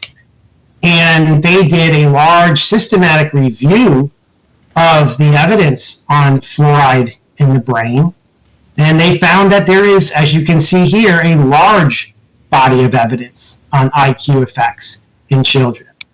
The NTP found that the associations between higher fluoride exposure and lower children's IQ are consistent in the vast majority of studies of both low and high quality. The NTP found, in summary, the high quality studies, i.e. studies with low potential for bias, consistently demonstrate lower IQ scores with higher fluoride exposure. And as you can see in this slide further below, the NTP's confidence about this association between fluoride and IQ was based primarily on studies looking at fluoride in water at 1.5 parts per million and above. So about 2 times higher than Grand Forks adds to its water. And I'll talk a little bit more about that in just a second, but just to flag, that's the NTP's finding, is that there is consistent evidence of a link between fluoride and IQ loss at 1.5 ppm. Now, in our trial, another report that came into evidence, which was published during the trial, is a report from a firm in Canada called Risk Sciences International, which did this report for Health Canada. And they did a systematic review of the research, and they concluded something very similar to the NTP. They concluded, quote, the overall evidence identified to date strongly suggests that fluoride can affect cognitive outcomes in children, specifically reduction in IQ scores, at levels close to those currently seen in North American drinking water. I won't play this clip here because I don't think we have the time, but this is one of multiple clips of EPA's own experts agreeing that, yes, they accept that fluoride is a neurotoxicant. This is Dr. Stanley Barone, who is one of EPA's main risk assessment scientists and a neurotoxicologist, and he agreed that, yes, fluoride can damage the brain in humans. And our case also, we looked at a lot of the animal studies that have been done. There's been over 200 studies at this point, but many studies in controlled laboratory environments finding that if you give a rat or a mouse elevated levels of fluoride, it will affect functions in the brain as well as learning and memory. Here is Dr. Christina Thayer, who is a director of EPA's Chemical and Pollutant Assessment Division. I deposed her in this case, and she testified live at trial, and she agreed that the animal data supports the biological plausibility of fluoride causing neurotoxic effects in humans. So you not only have human data, you have animal data, and you have a large body of data that is consistent in finding that fluoride can cause neurotoxicity. One of the sort of things that was a focus of trial was that the vulnerability of children in early life to the effects of neurotoxicants, including but not limited to fluoride. And there's a lot of testimony about why that is. With fluoride, for example, during pregnancy in the in utero period, we know that the placenta does not prevent fluoride from getting to the baby. We also know that the baby does not have a well-developed blood-brain barrier during that time, and so the fluoride that gets to the baby can get to the brain, and that the brain is undergoing rapid development, which makes it more vulnerable to the effects of fluoride. And we have now what are these birth cohort studies funded by the NIH, conducted in Canada and Mexico, which have found that so-called optimal levels of fluoride when consumed during pregnancy by the mother are associated with IQ loss in the child. As you can see here, here's some testimony just by the EPA scientist, Dr. Thayer, confirming that the developing brain is more vulnerable than the adult brain, and that certainly includes the developing brain during pregnancy. So I'll close here by talking about a really key point that was made at trial, and that EPA's risk assessment scientist agreed with, Dr. Barone. And that is that you need a margin of safety. EPA requires a margin of safety for every other toxic substance that it regulates under its statutes, including the Toxic Substances Control Act. And a margin of safety, so basically when you identify sort of the hazard level for a chemical, okay, so let's look at the NTP with fluoride, and they were looking at 1.5 ppm as the level that they had confidence was associated with neurotoxicity, okay? So let's call that the hazard level. When you get the hazard level, you don't just set your acceptable level or safe level just a hair below 1.5. You don't set it at 1.49 or 1.48. No, you don't do that. What you need is a margin, and the EPA always uses this for its in how it protects us from all the other toxic chemicals in our diet and environment. You need a margin to protect the full range of sensitivity in our population, because we know that one dose does not fit all. Some people, thankfully, are very resistant to the effects of a toxic compound, including asbestos and lead. You can be exposed to high levels and not suffer harm. But the flip side is that there are some people who are very vulnerable to suffering harm, even at low levels. And in recognition of that, EPA's risk assessment scientist, in this case, Dr. Barone, testified that you need a margin of safety of at least 10, to protect against the neurotoxic effects of fluoride. So if your hazard level is 1.5, that means your acceptable level or safe level is going to be down to 0.15, which is well below what we add to water for fluoridation. Now, so that's the framework by which EPA protects us from other toxic compounds. And the court in this case looked at that and said, and EPA agreed we should be using the same standards for fluoride. The court used the same standards for fluoride and found that the levels that we are adding to water, as you can see here, are far too close to the fluoride levels in the drinking water of the United States. So the levels that we're adding to water are far too close to the levels that have consistently and reliably been associated with reduced IQ. And I should add that while the NTP's conclusions were focused on that 1.5 ppm level, we have evidence today, including high quality evidence, finding reductions in IQ at the 0.7 ppm level. So we currently have evidence of harm at the exposure level. We don't have as much evidence of harm as we have at the higher levels, but we do have evidence of harm at the current exposure levels. And I will close by saying, when I asked EPA and the CDC and the FDA and the companies that sell the hydrofluorosilicic acid that we add to drinking water, when I asked each and every one of those organizations for safety data, for data to show that adding fluoride to water is safe for the brain, won't cause harm to the brain, none of those organizations were able to provide any data. They all stated that it's not something that they have, and they could not identify for me a dose that is safe for the brain. So I asked them, what is the dose that we can confidently ingest without concern about effects on the brain? And they did not have competent safety data to address that issue. So just keep that in mind when you're considering this issue. It's not like we're dealing with 70 or 80 years of data finding no effects on the brain from fluoridation. You have an absence of safety data, and now you have all these new studies coming out showing that fluoride's neurotoxic. And you're left with this question of, well, what is the exact level that it's causing neurotoxicity, right?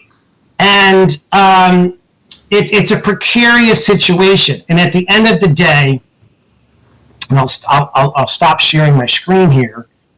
At the end of the day, I think you need to just, I suggest looking at this from a basic sort of medical ethics standpoint. You know, adding fluoride to water is a form of medical treatment. We are seeking to prevent a disease that's not related to the water, namely tooth decay. So we're adding this chemical to water, not to treat the water. Fluoride's the only chemical that you add to water that does not treat the water. It treats you, the consumer, with a medicine.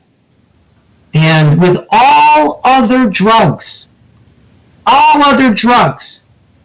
we allow the patient, the family, to be able to make the decision. Do I want to subject myself to this drug? Do I want to take on the risk and the benefit?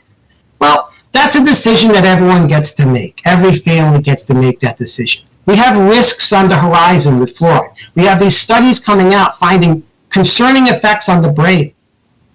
Every family may look at that question of whether they want to use and ingest fluoride differently, as they should. Everyone has their own calculus on that. But as city councilors and as a city, is it really the place for the city to take that decision away from the family? To take that decision away from the individual as to whether to ingest this drug? Thank you. And I will just close with that, and I'm happy to answer any questions at the council. Thank you very much. Any questions for Mr. Knutt? I was just going to ask you to wrap it up. You don't have to stop. Okay, if you have further comments, it's no problem. Okay, any questions from Mr. Knupp? Ms. Osowski, questions or comments? No questions or comments, but thank you for taking the time to present to us today. It was very good information, so thank you. Yes, thank you for being here. Mr. Phelan, that's all of our presenters tonight? That is all, and we'll await the action item. That's Very on the good, agenda. yep. Okay, great. Move on. Moving on. 2.2, we have 3 proclamations. The first, National Public Safety Telecommunications Week, the week of April 13th through the 19th. The second, Medical Lab Professionals Week, April 20th through 26th. And the third, Workers' Memorial Day, April 28th. Thank you, Ms. Storstad. So I'll just say a few words related to the National Public Safety Telecommunications Week. The mayor's proclamation and all of this is very true. Public safety telecommunicators are the first and most critical contact with those in need during emergency situations. And public safety telecommunicators of the Grand Forks Public Safety Answering Point have contributed substantially to the apprehension of criminals, suppression of fires, and treatment of patients. And this week is a time to recognize that our safety and well-being are often dependent on the commitment, compassion, and steadfast skills of public safety dispatchers. And now, therefore, Mayor Brandon Buczynski of Grand Forks does hereby proclaim April 13th through 19th to be National Public Safety Telecommunications Week. And he urges everyone in our community to take time to be in recognition of the men and women of Grand Forks PSAP, whose diligence and professionalism keep our city and citizens safe. And thank you very much for all their dedicated hard work. Regarding the Medical Laboratory Professionals Week, whereas Medical Laboratory Professionals Week is a time of recognition for the over 320,000 medical laboratory professionals and 21,000 board-certified pathologists who play a vital role in every aspect of our healthcare. And whereas these highly trained and dedicated professionals make an invaluable contribution to quality healthcare and save countless lives each day by providing reliable laboratory test results required for prevention, detection, diagnosis, and treatment of disease. And whereas more than 14 billion laboratory tests are performed in the United States each year, and 26,000 new laboratory professionals will be needed annually to meet the growing needs of the United States population, while only 4,000 to 6,000 graduates will join the workforce every year. It's a very noble profession. So now, therefore, Brandon Buczynski, Mayor of Grand Forks of the great state of North Dakota, does hereby proclaim April 20th, 26th as Medical Laboratory Professional Week and urge all citizens to recognize and support the vital service these laboratory practitioners provide for the benefit of all of our citizens, and thank them all for their hard work. And last but not least, week's Workers' Memorial Day proclamation. Whereas each April we observe Workers' Memorial Day as a day to remember those who have suffered and died on the job. Whereas the core theme of Workers' Memorial Day by tradition is mourn the dead, fight for the living. And whereas April 28th is the anniversary of the Occupational Safety and Health Act. And whereas Workers' Memorial Day is observed in hundreds of cities and states, and now therefore Mayor Brandon Buczynski does proclaim Sunday, April 28th, 2025 as Workers' Memorial Day in the city of Grand Forks. And he certainly encourages all citizens and organizations to recognize the accomplishments and contributions of public employees at all levels, including federal, state, county, and with distinction, the city of Grand Forks. Certainly, and thanks to all of our employees of the city of Grand Forks. They are our greatest asset. 2.3 is a legislative committee update. Hey, Mr. Bernstrom, good evening. Good evening, Council President Sandy, members of the council.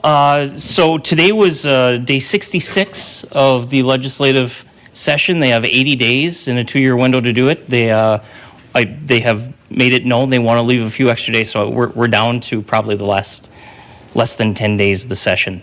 And they've got quite a bit of work to do.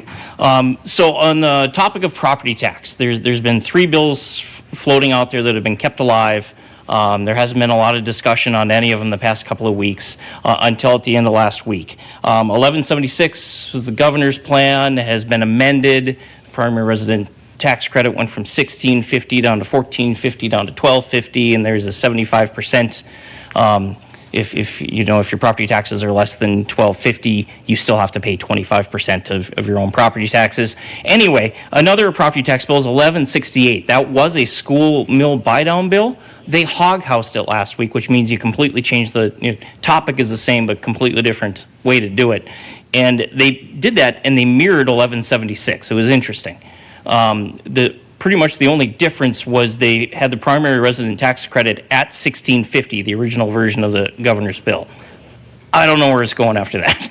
The conference committee for 1176, their first meeting is tomorrow at 3 o'clock. So hopefully we'll learn more tomorrow at 3 o'clock. Coming up on your agenda today, I believe it's item 5.3. Todd, is that the speed limit one, I believe?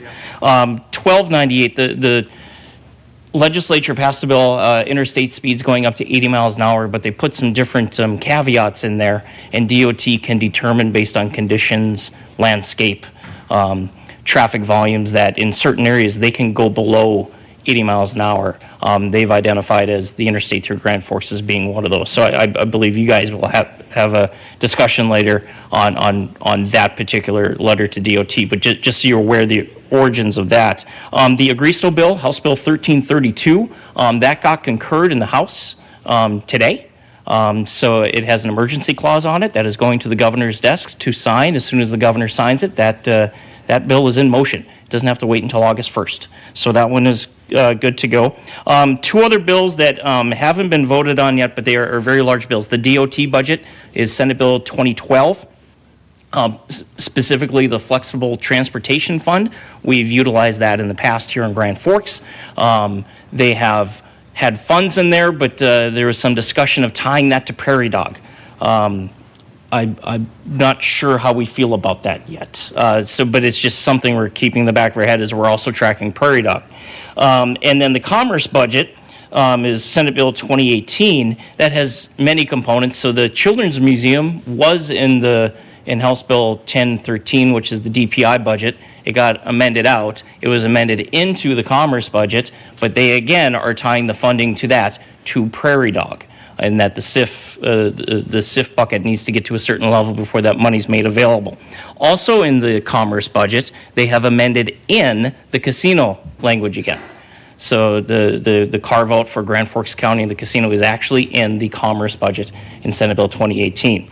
And also that budget, a very large budget is not city specific, but we work with our partners at the Chamber at the county, has funding for Grand Sky and UAS test site type funding mechanisms in there as well.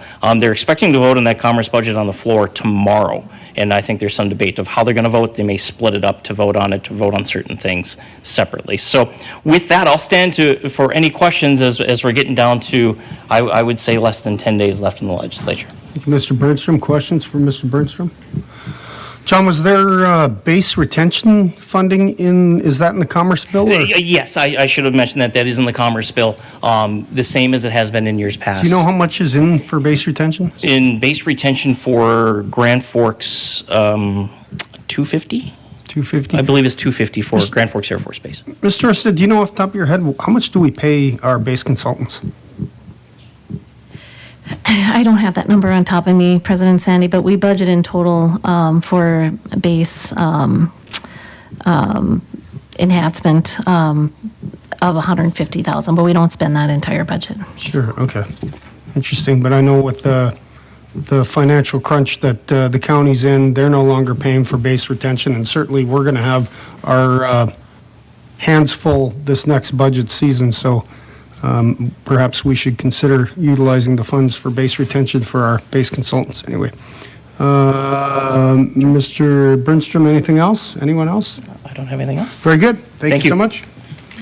Okay, moving right along, Mr. Orsted. All right, public hearings, second readings of ordinances. 3.1 is a public hearing and second reading of ordinance relating to members of the Planning and Zoning Commission. Are there any questions or comments regarding the membership of the Planning and Zoning Commission? If you recall, I had asked for us to add base representative to Planning and Zoning to make sure that the Air Force Base was well in tune with the growth of the city of Grand Forks. I'll move approval. Moved by Weigel, thank you. We Second by have to hold a public hearing first. Osowski, certainly, that's a good idea. Yeah, this is a public hearing. Anyone here, we'll open the public hearing. Anyone here interested in speaking about Air Force Base planning and zoning membership?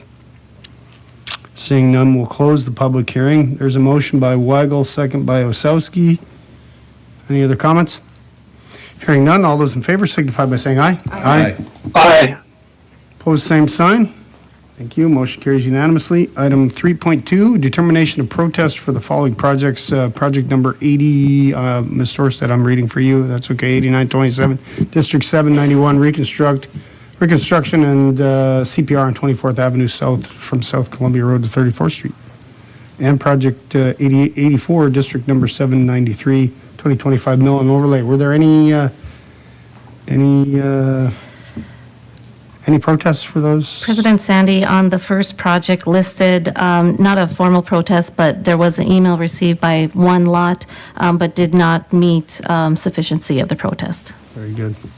We'll open the public hearing. Anyone interested in discussing the construction projects, concrete construction projects, item 3.2?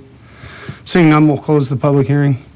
Motion by Osowski, second by Berg to approve. Any other comments? Hearing none, all those in favor signify by saying aye. Aye. Aye. Opposed, same sign. Motion carries unanimously. Thank you. Ms. Storstad? Did you? Citizen comments? Yes, action items. Action items. Do you have the list there, Sherry? Yep. So I have 6 total. I'm just gonna, there's one for item 5.1 on fluoride, Jody Carlson. Okay. Great.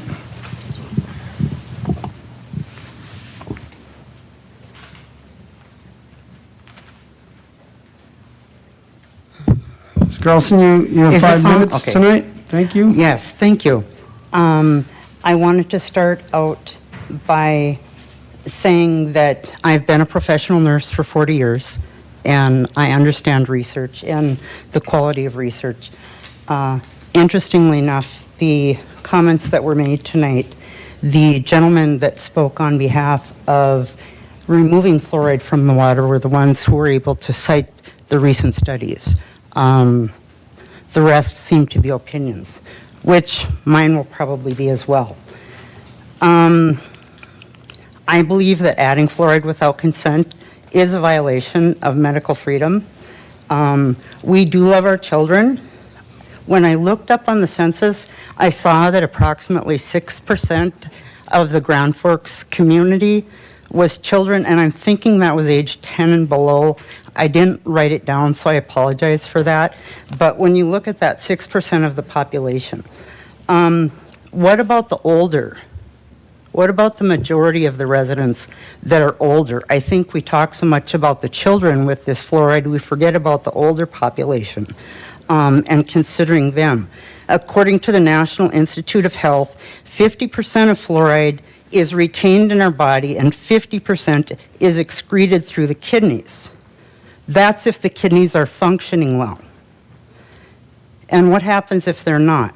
What happens to the people who are on dialysis, that the fluoride is not properly filtered out? We know the negative effects. I'm going to try and be quick here, so I'm going to go over some stuff very quickly. The National Library of Medicine did a report and review from 2018 that states that the only known association with low fluoride intake is the potential risk of dental caries. That's the only known association with low fluoride. Please consider the true risk versus benefit as well as medical freedom when you vote on this. I did some research and found that fluoride is contained in many medications. I was really surprised by this. By many medications that we may be prescribed, including statins, anti-inflammatory drugs, antacids, antidepressants, antibiotics, neuroleptics, and others. Fluoride is also in many of the foods that we consume, especially some children consume raisins, oatmeal, juices, potatoes, rice, cheeses, meats, pasta. I mean, there's fluoride in everything.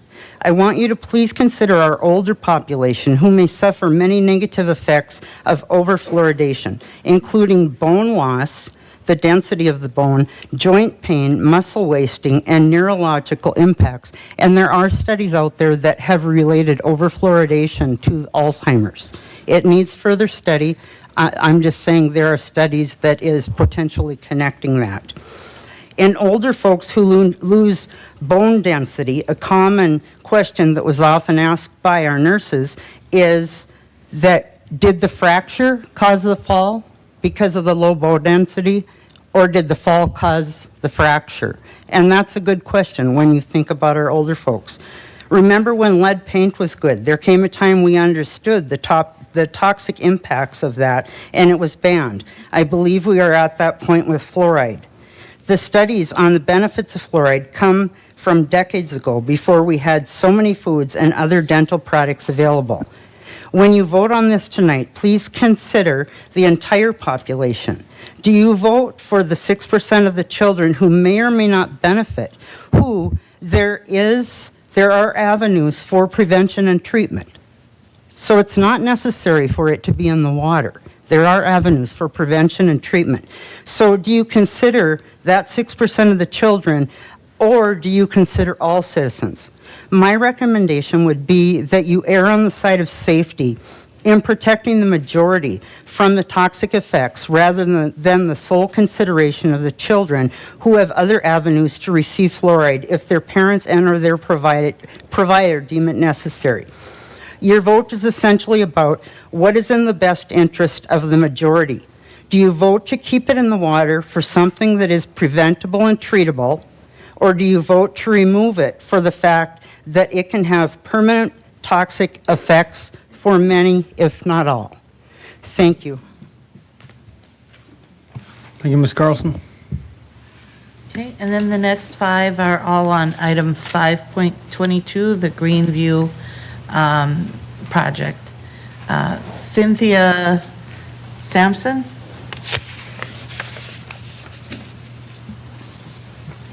Just for the record, everyone gets up to 5 minutes to speak. That's great to hear. I didn't expect to be called first. Hi, Cindy. So- Nice to see you. You too. So I think you'll hear from some of the other occupancy of the Garden View Townhome Association where I live. Their reasons to be against this project. I feel it is not the right project for the area. But my biggest question is I would like to know why we're considering giving tax incentives for an apartment building and a driving range. I just don't feel that that's appropriate use of tax incentives.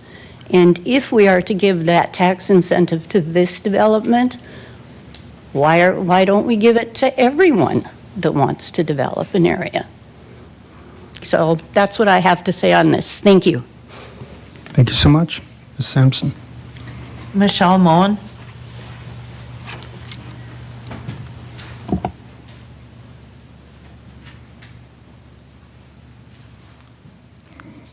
Good evening, Ms. Moen. Good evening. I was here last week and listened to the pre-application. And I guess overall, probably the biggest thing that I had to complain about is that apparently there was a comment made that this development has been underway for like 3 years. And we as an association knew there was something coming, but we had no idea of what it was going to be. So what that caused me to do is go out and hop on Google and do as much research as I could to kind of find out, was there something out there that we missed?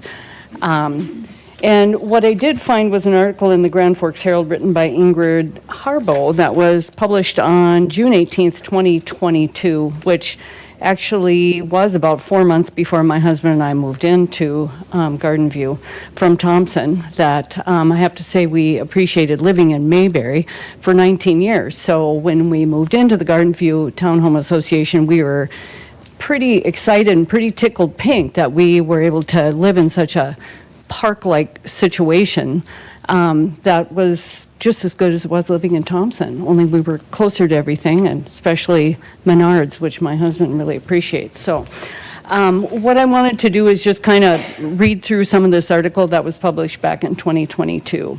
And it starts with a new development could be coming to UND's Ray Richards Golf Course, but it won't be a new clubhouse. UND is seeking a developer to enter a long-term ground lease on the Ray Richards Golf Course for an unspecified development.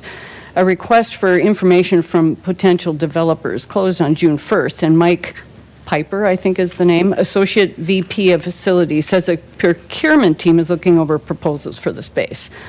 The space available for development is a 12-acre plot of land on the edge of the 9-hole golf course that used to be the driving range. I'll skip a few things, but Piper said the main goal of a development at the golf course is to generate revenue to offset the cost of the golf course, which has been costly for UND to operate in the past.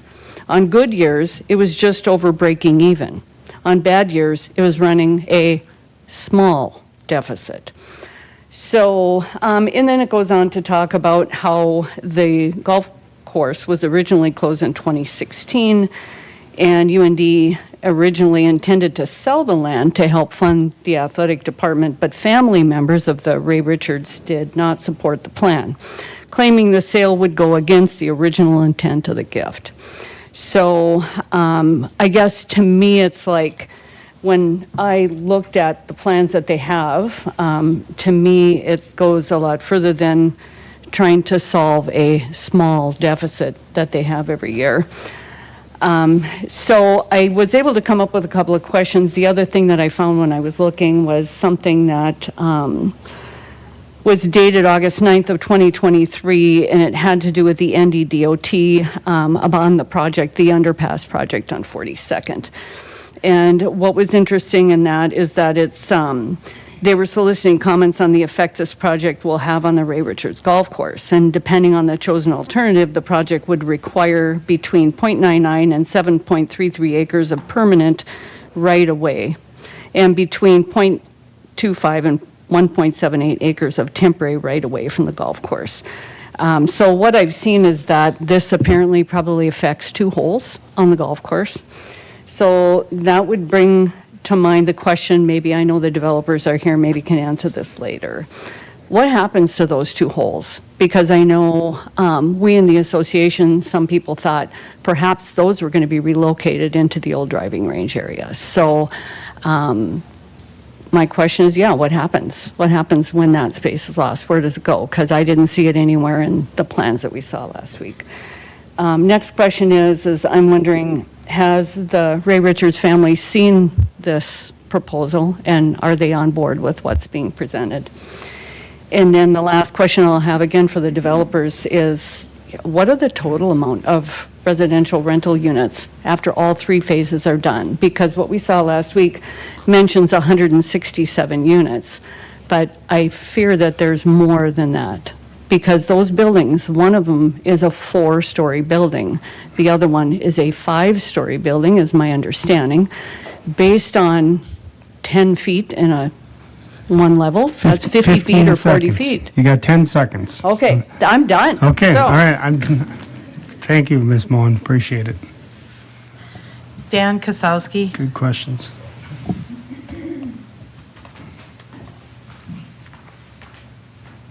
President Sandy, council members, thank you for allowing me to speak tonight. My name is Dan Kasowski. I live at 873 Orchard Circle. That's part of Garden View Townhome Association. I'm here to represent our organization tonight in a lot of ways. I'm here to ask the council for a no vote on this issue. The Garden View Association was kind of taken by surprise by this.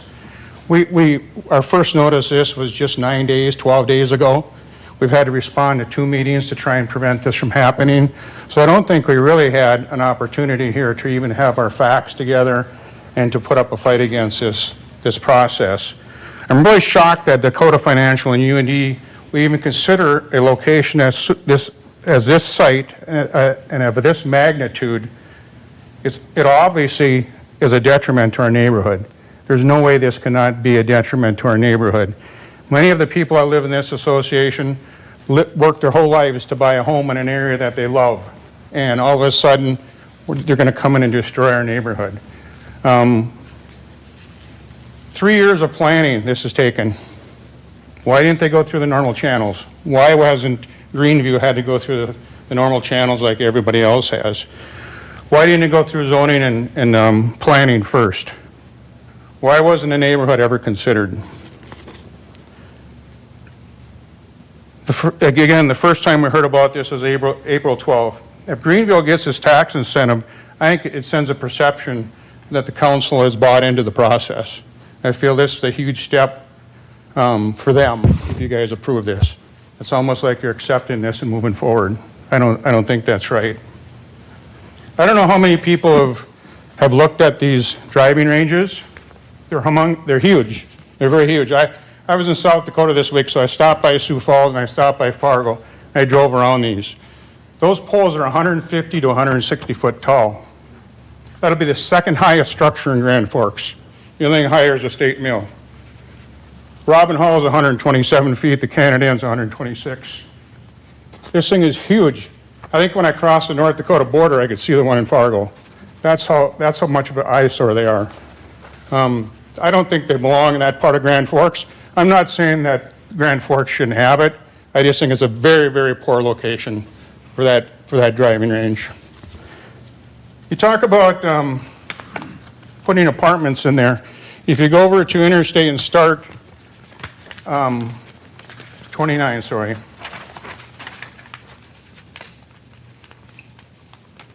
If you go over to I-29, you have the Verge Apartments. Right across the road, you have commercial property, AES. Right behind them, you have the Commons Apartments. Right behind them, you have the McEnroe Apartments. Then you have our complex. Then you go across the street and you have the Chateaus. That's a lot of people in that area. We're already way overly congested in that area. Now you want to move in another 167 apartments, plus however additional more people are going to move into our area.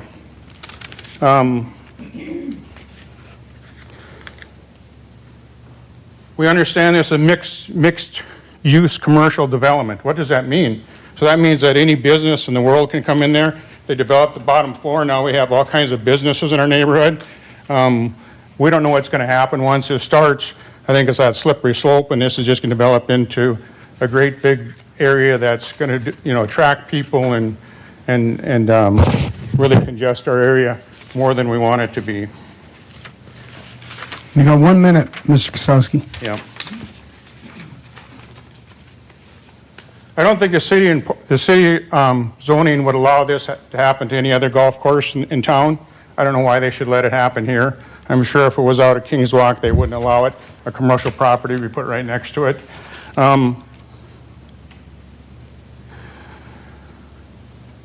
It was stated last week that we're falling behind Fargo.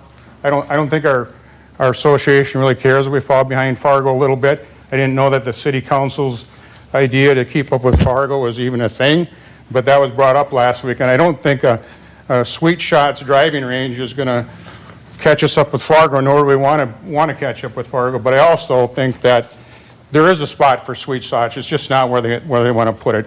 And we certainly don't want the congestion in our area. So, as an association, we're asking for a no vote tonight. And I'm stumbling around here. I apologize. Not a very good public speaker. But I guess just my last note is we put a lot of effort into keeping Garden View a nice place to live. I think it's very professional. Drive through and look at it. But 150-foot poles out our backyard with the music and the lights and the beer and the partying is going to ruin our neighborhood. Thank you, Mr. Kosowski. Thank you so much. Marcia Nelson.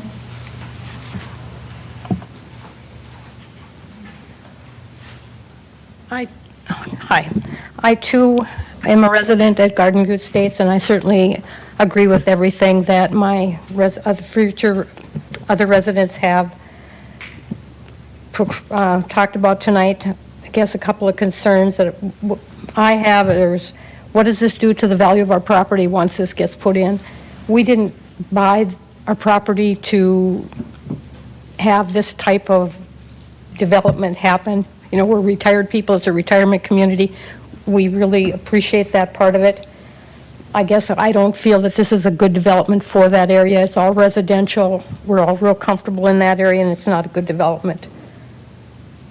Thank you. Thank you, Ms. Nelson. Dennis McLeod. Mr. McLeod, good evening. Thank you, President Sandy and members of the council. I've been a resident of Grand Forks for 71 years. I'm a UND grad, and I'm a retired employee from the UND School of Medicine and Health Sciences. I'm invested in Grand Forks. I'm not a renter. And I'm a homeowner in Garden View Estates. My comments will be questions and observations. I kindly request answers to my questions after the developer, UND, and city staff are allowed time to formulate responses. I'm not expecting them tonight. First, is the design option presented by the developer the only proposal submitted by the Stroh firm? Were there alternatives we could consider? Because of the 42nd Street Demers Avenue interchange project, is UND reconfiguring the entire course layout? Could the reconfiguration of the course allow for siting the project next to and parallel with Demers Avenue, or next to and parallel to 42nd Street? How tall will the support pillars and netting be? Back to Dan's comments. Some top golf driving ranges have netting that is 50 feet tall. In March of 2024, the Herald published an article about the new highest structures in Grand Forks. The article listed the Canad Inn at 130 feet tall and the State Mill and Elevator at 185. To gain some ground truth for this project, I would invite the mayor and council members to visit the base of each building and see how imposing the heights of these buildings are. Oh, please bring a tube of Bengay because you'll probably strain your neck looking up at them. Last Saturday was a beautiful day. I was sitting in our family room looking out the window at a gorgeous clear blue sky. But if this project is completed, some of my neighbors may only be able to look out their windows at a black mesh sky. What are the hours of operation at the range? How will the lighting be positioned? Will it be at the top of the support pillars? Also, what type of lighting will illuminate the parking lot? Will it be floodlights mounted on towers? In addition to the illumination of the range, vehicle traffic to and from the project through the parking lot will play across residents' homes and windows and their yards. How will the developer mitigate light pollution from the project? Given the extensive area to be illuminated, focused lighting will not be sufficient to eliminate light spillover because light will fill the space available to it, and the size of the project will create a large glowing dome of light above it. What is the attendance capacity of the event center? How many people can use the range at the same time? Both will contribute to light and noise pollution at the facility. How will outdoor music from the range be contained? The design of the range and prevailing northwest winds will serve as a megaphone directing noise toward residents' homes. And this may sound ridiculous, but will the netting produce noise as the prevailing northwest winds cross it at a right angle? Late night events will only exacerbate the discomfort residents will suffer. The master plan shows townhomes to be located at the southeast corner of the project. The note by the townhome states, by others. Who are the others? Are they the project developers or outside investors? Will the townhomes be owner occupied or are they rental units?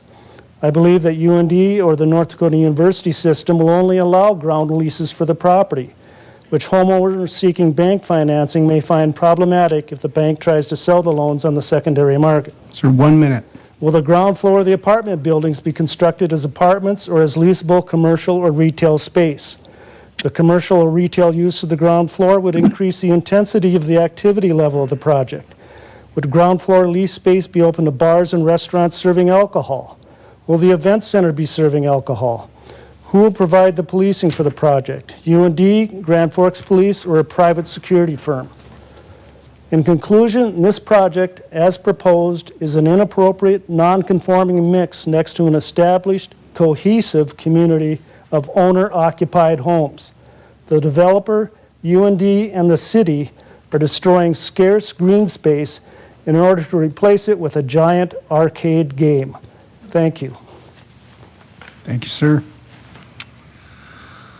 Sherry, any more? Nope, that's all I have. Great. Thank you, everyone, for participating in your community governments. Okay, moving on, action items. Action items, I had a note here, President Sandy, with administration's behalf to be pulled 5.1, 5.3, 5.22, and 5.28. I've got. Did you give me my list? Yeah, Ms. Osowski, just, I might be doubling up, 5.1, 21, 22, 23, 24, 25, and 28. I'm sorry, Ms. Osowski? I think you got them all, 21, 22, 23, 24, 25, and 28, and 1. And 1, yep. I'd also like 5.3, 5.11, and 5.30 pulled, please. Anyone else with action items be pulled? Yeah, Mr. Orsted, can you read them So, back? yes, here's what I have, and let me know if I've missed any. 5.1, 5.3, 5.11, 5.21, 22, 23, 24, 25, 5.28, and 5.30. That's what I have. Anyone, any additionals for the good of the order? Oh, boy. So, that leaves 5.2, 5.4, 5.5, 5.6, 5.7, 5.8, 5.9, 5.10, 5.12, 5.13, 5.14, 5.15, 5.16, 5.17, 5.18, 5.19, 5.20, 5.26, 5.27, and 5.29 on the consent agenda. Is there, should we move those forward? Moved by Osowski. Is there a second by Berg? Thank you. Comment on any of the consent items? Hearing none, all those in favor signify by saying aye. Aye. Aye. Opposed, same sign. Motion carries unanimously. Thank you. Item, Ms. Dorset? Yep, 5.1, Community Water Foundation Board of Health recommendation with attachments. Mr. Phelan? Council President, standing members of the City Council, as noted, the Board of Health did take up the issue of fluoridation. They recommended to maintain the current policy, which is in ordinance form. So if you do want to remove it, it would be it would be an ordinance change, 2 readings. And so that's what's in front of you right now, that recommendation to the City Council. Thank you, Mr. Phelan. Comments or thoughts? Ms. Osowski? Yeah, I have lots of comments and thoughts, so I Great. thought they were excellent presentations, and hopefully, people learned a little bit of something, or at least it gives them the motivation to go out and do their own research. I am the vice chair of the Grand Forks County Public Health, and I voted against this. I find it a little bit shameful that Public Health could not guarantee the safety, but they still recommend that it gets added into our drinking water. So that is a little bit discouraging to me, actually being a board member on the Public Health. So some of my notes that I have, first of all, studies change. I wrote down a few: tobacco, mercury, opiates, aluminum, talcum powder, aspartame, GMOs, raw milk, even vaccines, and even what just happened to us in 2020 with COVID. New studies and articles are coming out all the time where it talks about maybe what was done during that time period is not correct. And so that's something that I think we should really keep in mind going forward, is that science changes all the time, and with new evidence, we should be able to take some action. The first comment I want to say is I've been being told, I guess, ever since I've been on council, that our water fluoride was at a 0.7, and I was told multiple times today that it's at a 0.8, which right there, that's already above the recommended dosage. So that should be our number one concern, is why is our fluoride level higher than that? One thing that I really think about, I'm a fluoride-free household. I filter my children's drinking water both at my home and at their dad's. All my family is fluoride-free. But I can tell you what, I would risk a cavity in my children over something that could potentially cause brain damage or lower IQs. And I mean, teeth can be fixed. People's brains aren't that easy to be fixed. I also have a huge problem with forced medication. I mean, supposedly we are adding this to people's drinking water for this. I want to say Ms. Carlson said about the 6%, that has issues trying to find a dentist or brush their teeth. I'm not 100% sure really what the issue is, but we would not be forced medicating the rest of the population if there was a different issue within our community. Like I believe Ms. Adams stated up here, I know patients that go to Ms. Adams, and one thing that she is very good about is she is very good about medical freedom with her. And so I had a hard time today knowing some of her patients that go there, and she, allows the parents to make the decisions and things like this. But then and she even talked about like some of the side effects of even antibiotics.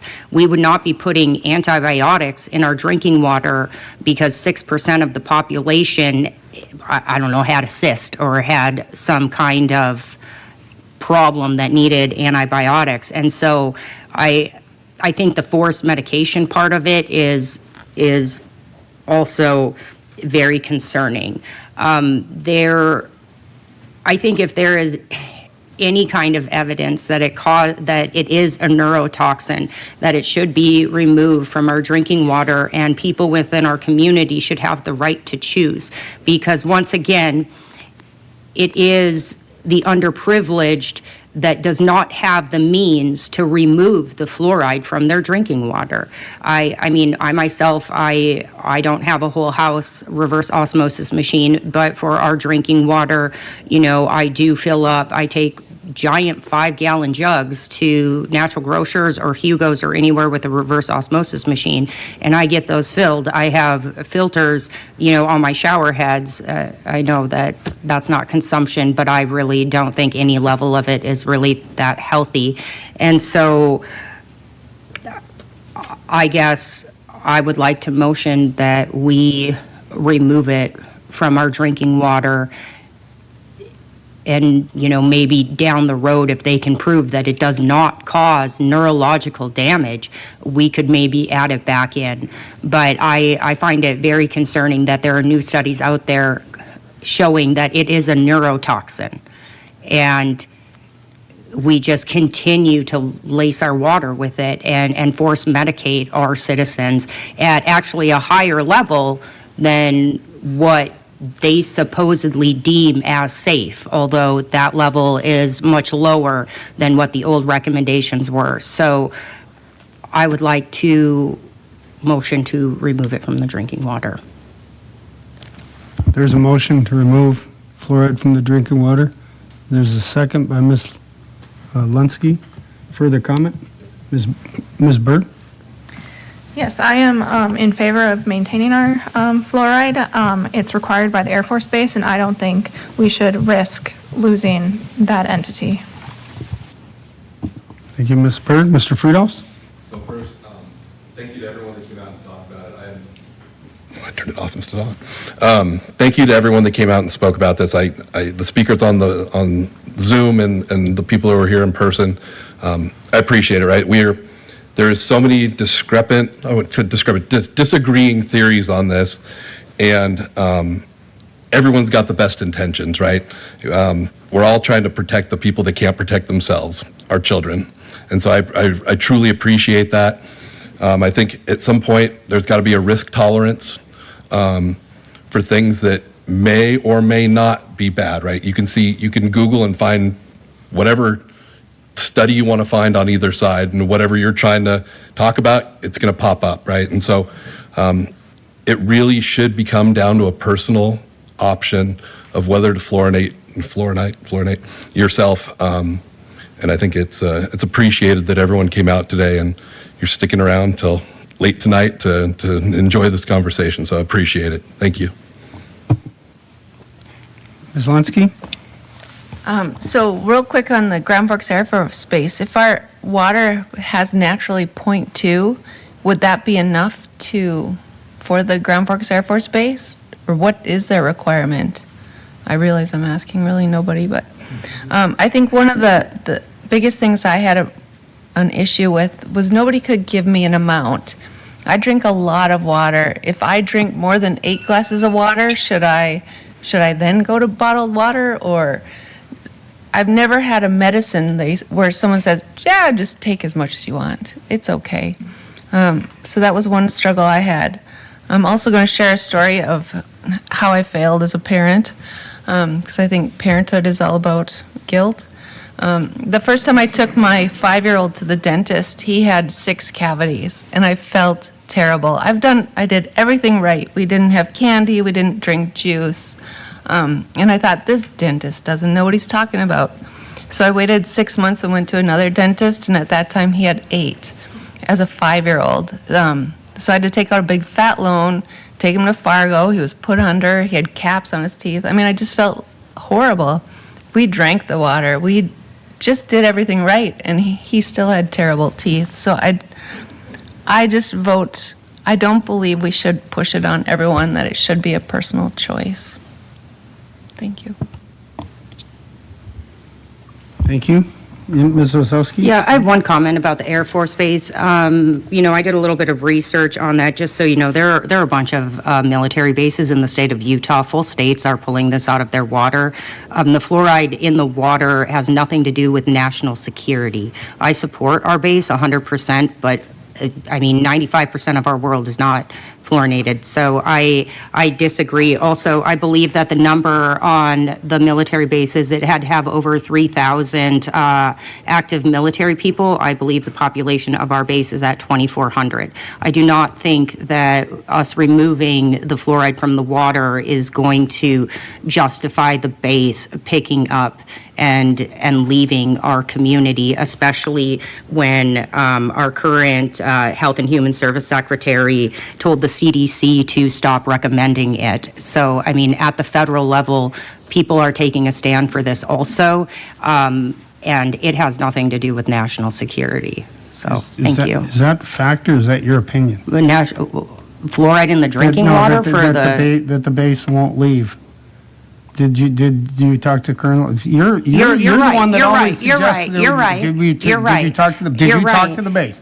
No, but the current Health and Very good. Human Services, you're right. I misspoke, Mr. Sandy, and I appreciate you keeping me honest, but I don't feel that my personal opinion is they're not going to pack up and leave because we remove the fluoride from the water. And, with the current, the CDC oral health being dismantled, our current Health and Human Service Secretary told the CDC not to recommend it anymore. So I am very doubtful, and I do not think it causes a national security concern for removing the fluoride when entire states and other communities around our country are already doing it. So. Further discussion? Can I speak here for a minute? Yes, Mr. Veen, certainly. Yeah, I thought it was interesting to hear all the different individuals come forward and the different viewpoints they found. Obviously, a lot of that was from personal experiences, and some of it is also from what they found on the internet. It kind of has proven to me that you can probably go out and research and find a study, a case that can go on either side of this. And they all, and many of them look very credible, and yet they have had opposite findings for what's going on. So I've put that somewhat aside and relied on my own personal experience, and my personal experience has shown 2 benefits to fluoride as I grew up and drank the water, and the improvements that I personally experience. And so, based on my experience, I have definitely seen the benefits of fluoride in the water.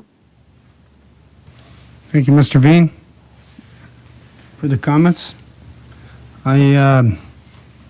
As a mathematician, statistician, I love to say that figures lie and liars figure. And you can, to Mr. Veen's point, you can find studies. I can create a study today that says that that smoking cigarettes is really good for your health. I could do some research and I can put out a paper tomorrow that says that. That doesn't mean it isn't bad for you too. It's just people love to pick and choose the facts that they throw out, and I think the presentations that we saw today were very good at that. As the son of the second oral surgeon in the state of North Dakota, who is also Harvard educated, dental school, I grew up learning about the benefits of fluoride because it was part of our daily existence with all the phone calls my dad would get from patients and whatnot. I believe that we should listen to our constituents, the medical professionals here in our community that are seeing it. They're the boots on the ground every day. My opinion is, and again, I think it's a personal thing. I don't necessarily know if there aren't. I think you're right, Rebecca, and to the point of one of the presenters, fluoride in certain quantities is bad for you. There's no question about it. I don't think personally that our staff here is going out of their way trying to poison our citizens, right? I think that they're doing what they believe is best. I think our local public health speaks volumes, and having so many dentists and practitioners and oral health care providers show up today, I think it speaks volumes to me. Again, this is my opinion because I don't know. And I don't think I don't know if there's a concrete answer in this, but I do know that I believe what I believe, and I will be voting no on the motion. Any other comments? President Sandy? Yes, sir. Just I'll make sure I understand the Mr. motion. Custin. It would be really to repeal the ordinance that authorizes and directs fluoride to be put into place. It would, if the motion passes, my office would work on putting together the ordinance change. That would take 2 readings, as Mr. Phelan noted. Thank you, Mr. Costa. Is that your understanding of that is accurate? We're repealing the ordinance. Correct, Ms. Osowski? As long as it gets the fluoride out of the water, Okay, sure, Mr. all right. Dorset. Okay. Ms. Dorset, should we do a roll call vote, please? Yes, certainly. Osowski? Yes. Weigel? No. Berg? No. Lunsky? Yes. Friedels? Yes. Veen? No. And President Sandy? No. Motion fails. Thank you. Yes, Ms. Osowski? Since that motion failed, I would like to make another motion that we lower the amount of fluoride that we put in our water, because currently we are putting in over anybody's recommendation. We're putting in 0.8 and it's supposed to be at 0.7, so they say. And so, I think it's fair that we at least lower it. There's a motion. Is there a second? Thank you, Ms. Lunsky. Mr. Getz? How do we get to the decision to fluorinate to 0.79?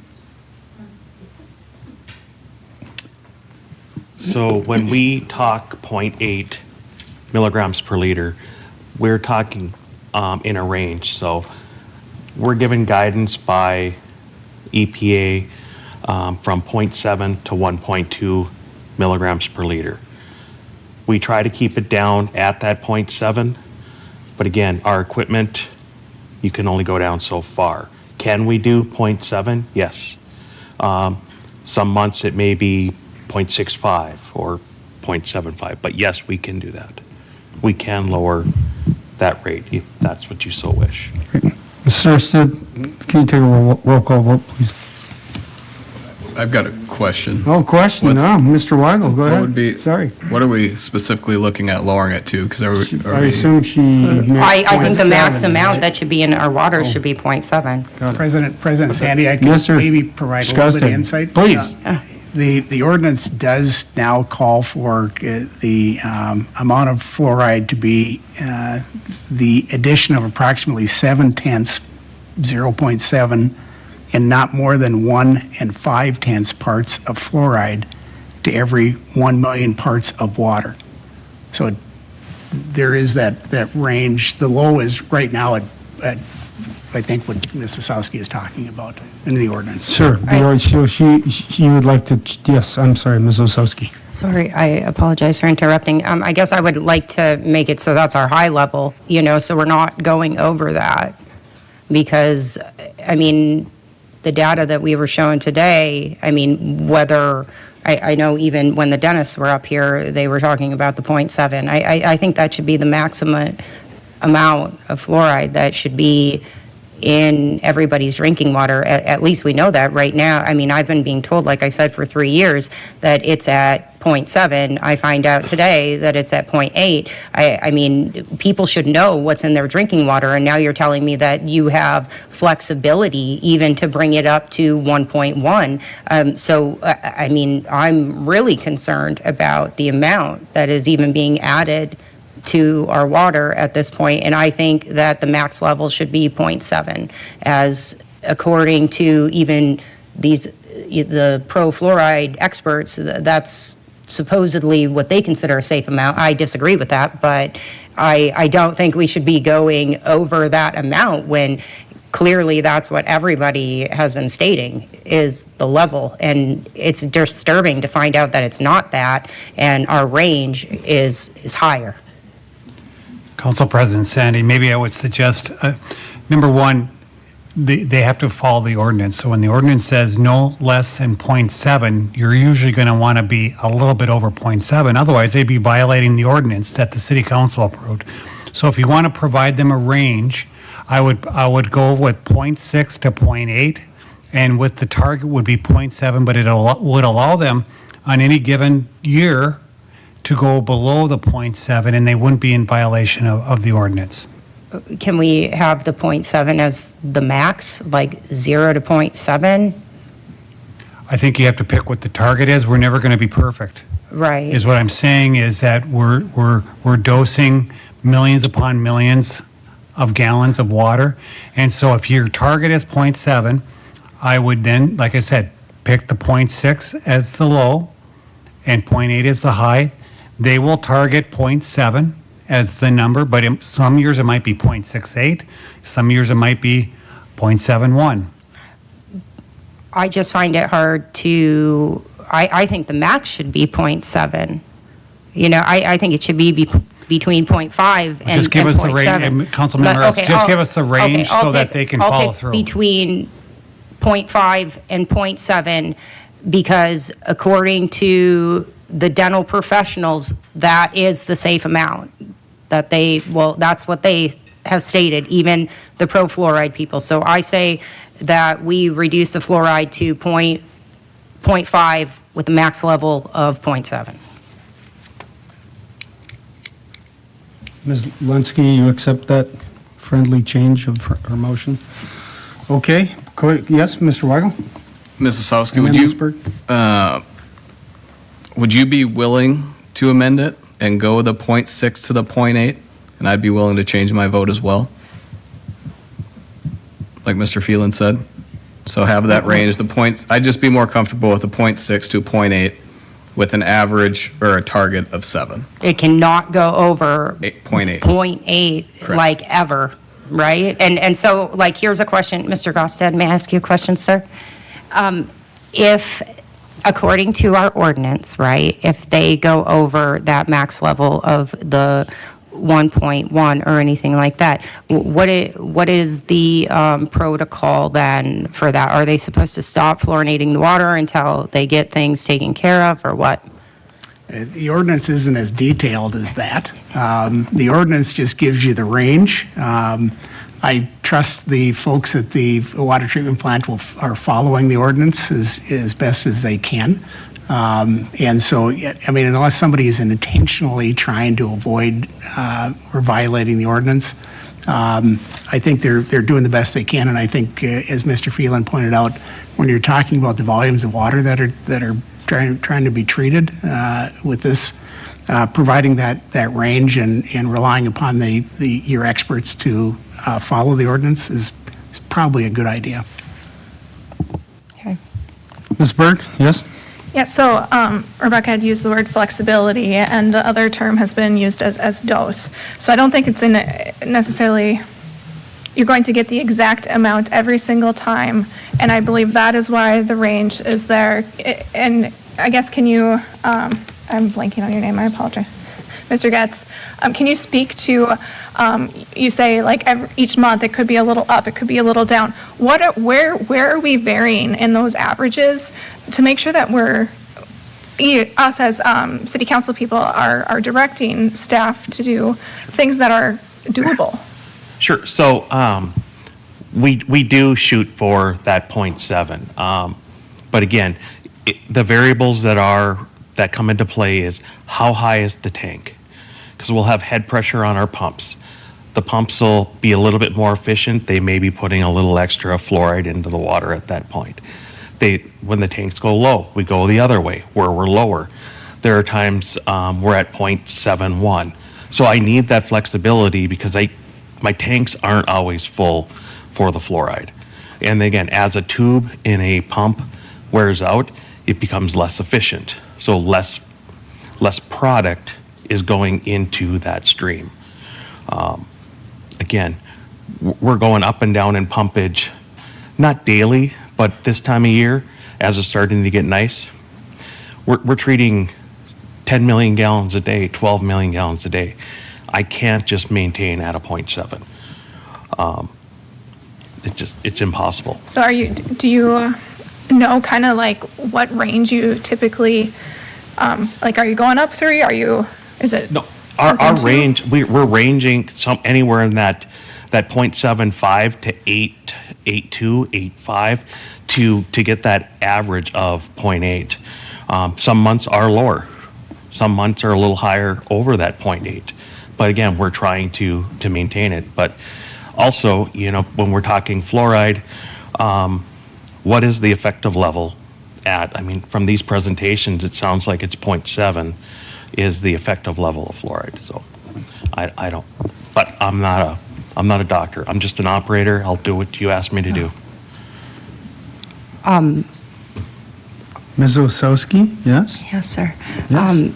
I guess I will agree with Danny so we can go a lower. I would like to see it, I'd like to, do we have to give it a bottom number? Or can we just say the fluoride can be up to 0.8? Because it technically comes in with fluoride. I know, like through. It's less than. I think it was 0.2. Yeah. So when I right. say less than 0.2, when the lab tests it, they are only certified for 2.0. The value is actually coming in at 1.65. So when they report it to me, they report it as less than 2, the less than value. So it's not 2 per se. It's less than. I guess I would be all right with the 8 number like you discussed. I would like to see the lower number open, I don't understand why we need to have a minimal amount added, but I mean, we're not voting to take it out. So, or maybe like we could do, like how about a 0.5 to a 0.8?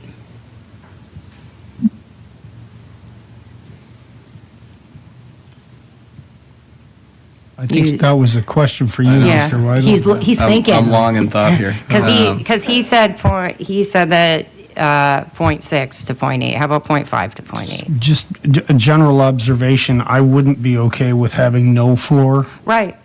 because then that doesn't, it leaves it out of the hands of the council. How about? Can I ask a question? Oh, yes, sir. Mr. Getz, what's the lowest it's come back? You've been at the city a long time. What do you recall? 0.6. Okay. That's on what we would call a bad day, that we had a pump problem. Sure. Somewhere in that area. Maybe I don't want to ask this question, but what's the highest it's come back? 1.0. So we're But again, always kind of. Again, it's a balancing act. That 1.0 was probably starting up the new treatment plant, getting things calibrated. Again, the old treatment plant, it was even worse. It was probably more like 1.2. Sure. But we did come before this group many years ago to get it lowered from 1.2. What was it? I believe the max was 4.0, 1.2 to 4, and we lowered it to 0.7 to 1.2. Sure. And I think, as I've listened to all this, I think whether it's medical professionals or dentists or whoever it might be, or Ms. Osowski or some of the people that consider themselves experts, I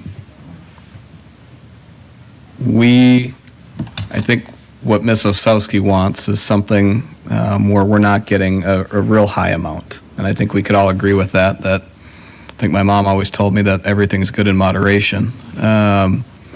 And so I can understand that. I do like the 0.6 to 0.8, target of 0.7, so we don't get to that high amounts over that 8, and I'd be comfortable with that, if you'd be willing to amend. I will amend my motion to 0.6 to 0.8.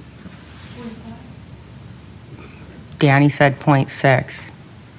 Ms. Lunsky, do you accept that friendly or no? You can withdraw your second, certainly. You keep your second? Okay. Mr. Veen, did you want to add something, sir? No, I think I appreciate where we are compromising to, and I can support the 0.6 to 0.8. I didn't want it too low. We don't want it too high, and just kind of right sizing it. And so I appreciate that motion.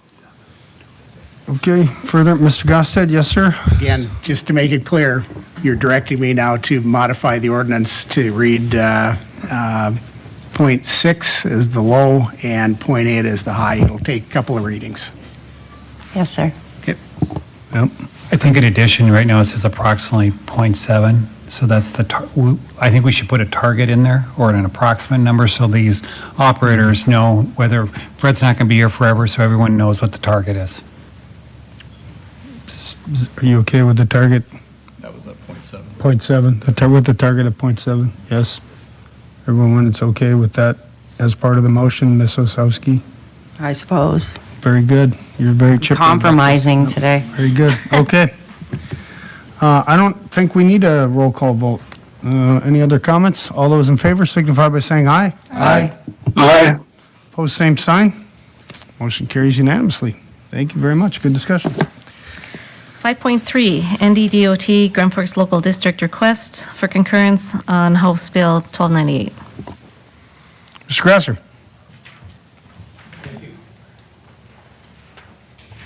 Council President Sandy, members of City Council, as Mr. Bernstrom previously discussed under the legislative items, the legislature has at this point approved House Bill 1298, and that is a bill that would increase the speed limits on the interstate to 80 miles an hour from the current 70. Interestingly enough, we did get correspondence from the North Dakota DOT to concur in their thoughts about changing the speed limits through the urbanized area to 70 miles an hour. And when we did a little bit of investigation, you can see the little table on the bottom, first page of the report. Looks like they're trying to, get some consistency across larger cities on a reduced speed limit. So they would basically all be 70 miles an hour. Now, we know that there are some in the metro area, Fargo, I think they do have some lower speed limits than that. But I think in those peripheral areas outside the core, they're looking at standardizing to 70. They are looking for city concurrence on that. Ms. Berg, question, comment? I have a question. With that, for them to move forward, do we need to be in agreement in concurrence with this? Honestly, I would probably say no. I can say that me personally, as a driver, do not like this, but me, as looking at a safety standpoint, it makes sense. Yep. Ms. Lunsky? Yes? So it's currently 75, right? So we're going to lower it in town, and everywhere else it will become 80?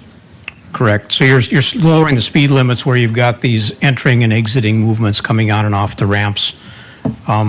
Again, I think they don't want the drivers to necessarily be wondering, okay, in this town, am I going this speed? Am I at that town, am I going that speed? So again, I think they're really looking for consistency. Thank you. So, Mr. Grasser, if we're consistent by not agreeing to this, and Valley City and Jamestown and Minot also, or not Minot, who else? Wapaton, everybody else also disagrees, then we would be consistent, and the only one that's not consistent is Fargo. That would be correct. I think this is a terrible idea myself. Nobody has any problems driving 75 through the city of Grand Forks. But that's my personal opinion. If you told me that we're going to lose state funding for roads, I would say we better change. But if there are no consequences for not changing, I don't see why we would. They haven't communicated anything like that to us at this point. Great. Further comments? Ms. Berg? I guess maybe it would be beneficial if we had stats, but we don't tonight because it's brand new. Unlike safety, if there's crashes at a certain different speeds.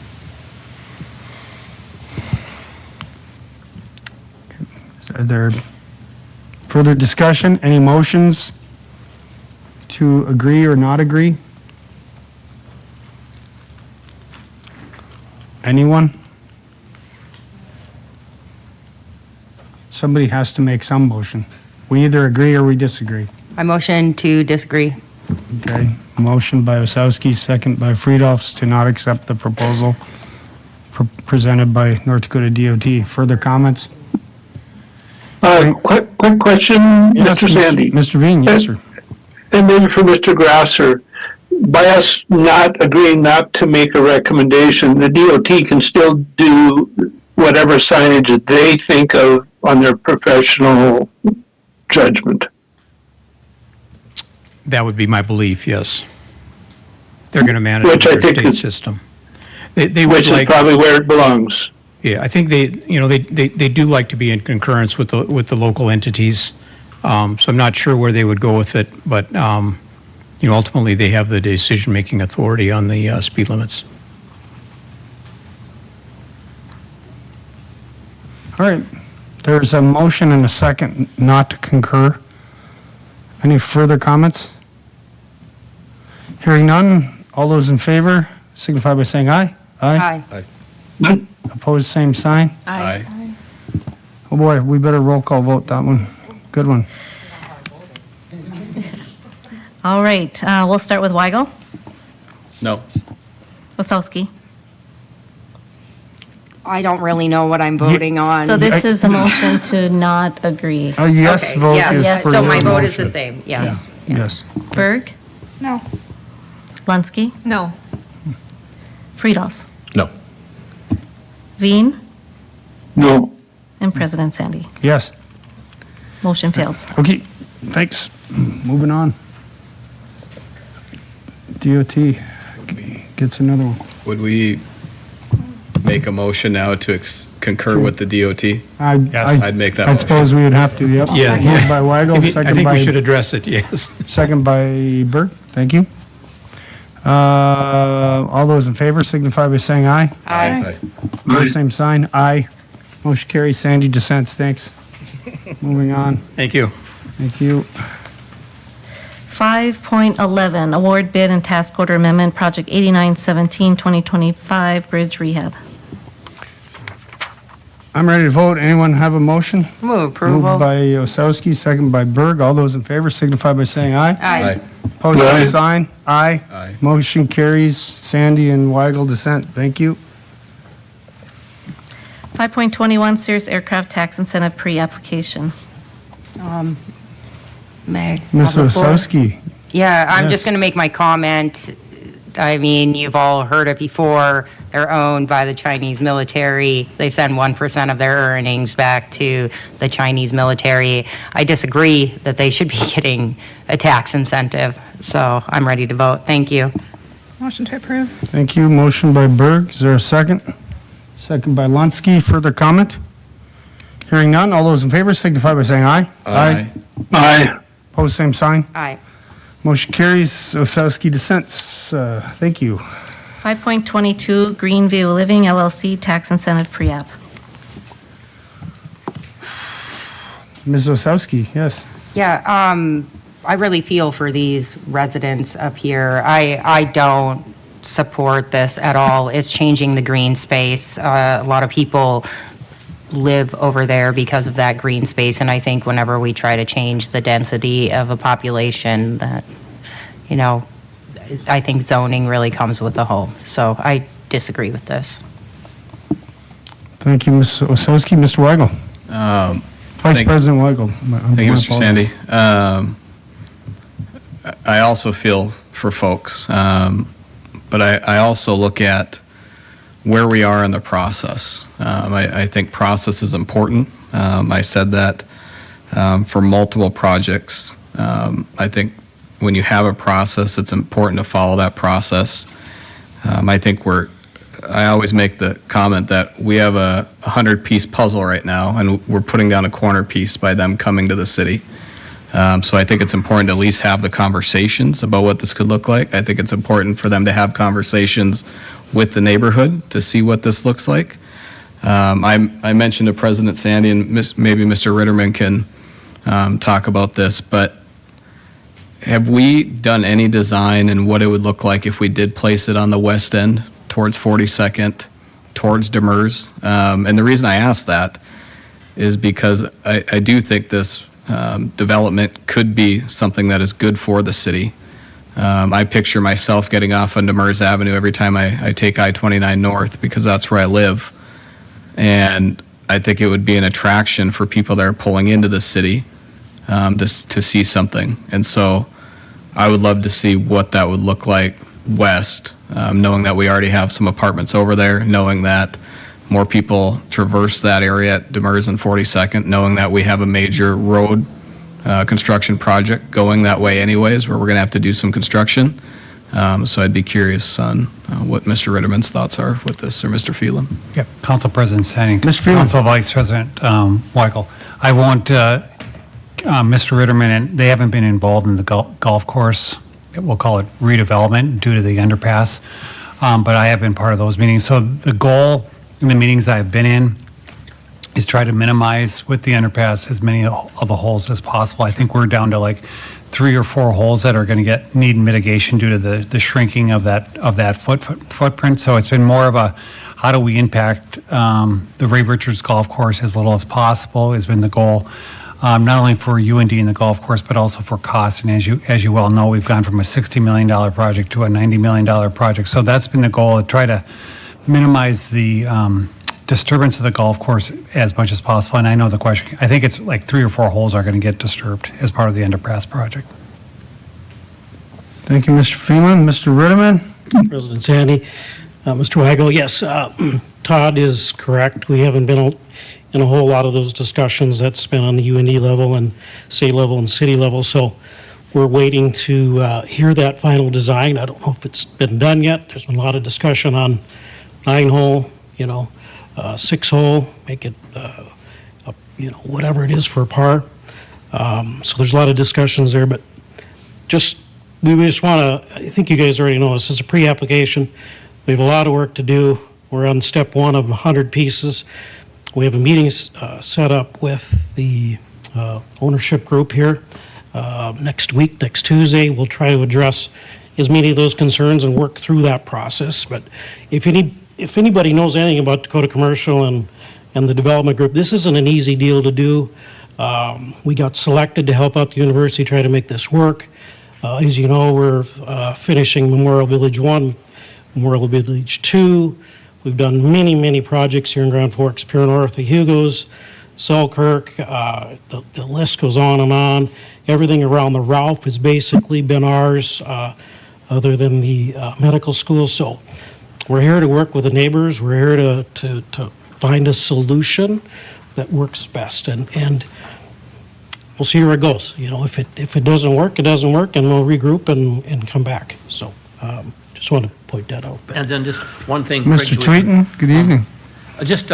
And a lot of the questions were very good questions brought up today, and I've been working with the design team quite a bit, bringing up questions. And so all those questions, just about majority of them, those questions can be asked on Tuesday evening. We have it at 5:30. We are over at the Hive. And we sent out 240 letters we did Friday, as you asked, the city had asked us to do. And I think that we have a lot of good things to go through. And I agree, the lighting, if the lighting is going to be up or it's down, they're doing studies. They are on lighting, on sound. They have been. There's a lot of in-house things that's been going on during this time. And so I think just give us a chance to present it. Maybe there's things we can comply to make it better for the neighborhood. I think this gives them a chance. And the leases too, for like the townhomes, for example. We have been I've been part of the project with Dakota Commercial all around the Ralph, and actually all those townhomes over there are all ground leases with the state of North Dakota, very similar to what this would be here. We've done that whole property over there actually is on ground leases, and so I think there's probably 100 ground leases we've completed. So this is something we have been done over the last 20 years. So I think just give us a chance to show what we can do, and hopefully we can work with the community to make them feel good too about it. Mr. Tweeten, before you walk away, maybe Mr. Ritterman, quick question. I thought that the purpose of this originally, a lot of it was about Ray Richards and the clubhouse and the golf team, and that this is going to be the new home or the home. It is. Is the UND golf team actually going to be practicing on a 6-hole golf course? What are we talking about here? So first of all, in phase 1, that building there, and there was, as someone had said, there was 169 approximately units in that building. And that's a multi-use building. And the first floor, there's approximately 10,000 square feet that'll be going to the UND golf team. And that'll be their headquarters down there. That'll also be used. We have another space down there for 1,000 square feet or 1,500 square feet for the golf course. And so it'll be also an area for them to practice during the winter time, to do other things there also. So it's a multi-use facility for them. And so it's reaching out to the whole community. And then we're adding many amenities to the area also we're going to be. And so we feel it's going to be really a plus for our whole community. But maybe you don't know. The golf team doesn't currently practice at Ray Richards, do they? I don't think so. I don't know. I mean, it's going to be maybe a drive-through where they can pick up their golf clubs and then drive to Kings Walk for practice. No, this is going to be their headquarters for the golf team. So we've had meetings with the athletic team. We have a UND. Okay. Mr. Sandy, I think Vice President Weigel? Belmore might be able to answer that question as far as where they practice in athletics. Good evening. Just name for the record, please. Tim Belmore, Associate Athletic Director at the University of North Dakota. I'm a fundraiser, so also an avid golfer. So currently, our hopes are to have a home for our men's and women's golf programs. Currently, they reside in the Hislop Towers, so they practice majority of their school year in the racquetball courts that were refurbished into practice areas. So during the school year, their short fall season, short spring season, they are typically traveling. So when they are here in town, they are practicing inside. And if they are practicing, they'll go from Ray Richards to the Grand Forks Country Club to Kings Walk as various spots of practice, getting ready for competition. So they would be utilizing this space regardless of how many holes. That's great. But so before you go, if the goal is to minimize, I mean, we've been talking about the 42nd Street underpass. We're taking over some of the holes on the golf course. Why isn't UND redeveloping where the clubhouse is and the driving range to add back the space so that you don't have to have an executive golf course. Maybe that's not a question for you. I don't Probably not a question for understand me. it. It's already a 9-hole golf course as it is, with just an open green space where the driving range used to be. Mhm. But I'm not sure what, either way, many courses have the ability to be less than 9 holes or less than 18 and Yeah, be well, that is true, productive. certainly. Yep, of course. And they're still productive and nice courses, of course. Yep. Thank you. Council President Sandy, Yep, the Mr. Phelan? the meetings I've been in, UND does want to maintain 9 holes, and I recall it's going to be 2 shots less now with the shrinking of the course, is what I've seen as part of the preliminary layout of the golf course. Thank you, Mr. Phelan. Mr. Veen? Yeah, Mr. Sandy, thank you very much. I learn a little bit every time we have the meetings, and I do think the concept that they have at the project that they've proposed, there's a lot of great attributes that have been presented and benefit. I think for me, the missing link has been probably the advanced communication and coordination of the project. We just heard about this late last week, and of course we had a preliminary vote a week ago. And now a final vote on this. And I think the issue, and I've heard from my constituents and what's been presented today, the phone calls and the emails, and the very concern that they have, having this type of a change immediately adjacent to their homes is almost like a change in property rights, that they've had open space, park and open space that's been there forever. And now this idea would take that away from them, and they would have some of the outcomes, negativeness that would be associated with this development in this proximity. And many of the questions having to do with noise and lighting, sound and all of that are real things that would be out there. I also look at this space as a community space, that it's been a park and open space, forever. And now we want to start using that up for development. And I think that's a loss for the community, and not just a loss to the residents adjacent to it. I love the concept. I would like to see if there would be a better location for it, but I don't think that this is the right one for this development right now. Maybe we had earlier collaboration, we'd probably be more aware, but today, that's where I feel we should be, and I don't think the timing is right. Thank you, Mr. Veen. Vice President Weigel. Just to kind of hit on a couple things Mr. Veen said, it is a green space, but it's not a public green space. This is a university-owned golf course. It's not public. You can't just go walk across the golf course if you feel like it. You pay admission to use the golf course to utilize a space. It's not a city park. And this is not a final vote. I think we get that confused. This is a vote to allow them to submit an application. Just because they submit an application does not mean that this is going to happen or any other project that will cover through the next 3. This is allow them to submit an application. There's still a lot of work to be done. So I think some of the things that we say are important because I think if we don't say them correctly, I think people get a different idea of what's going to happen.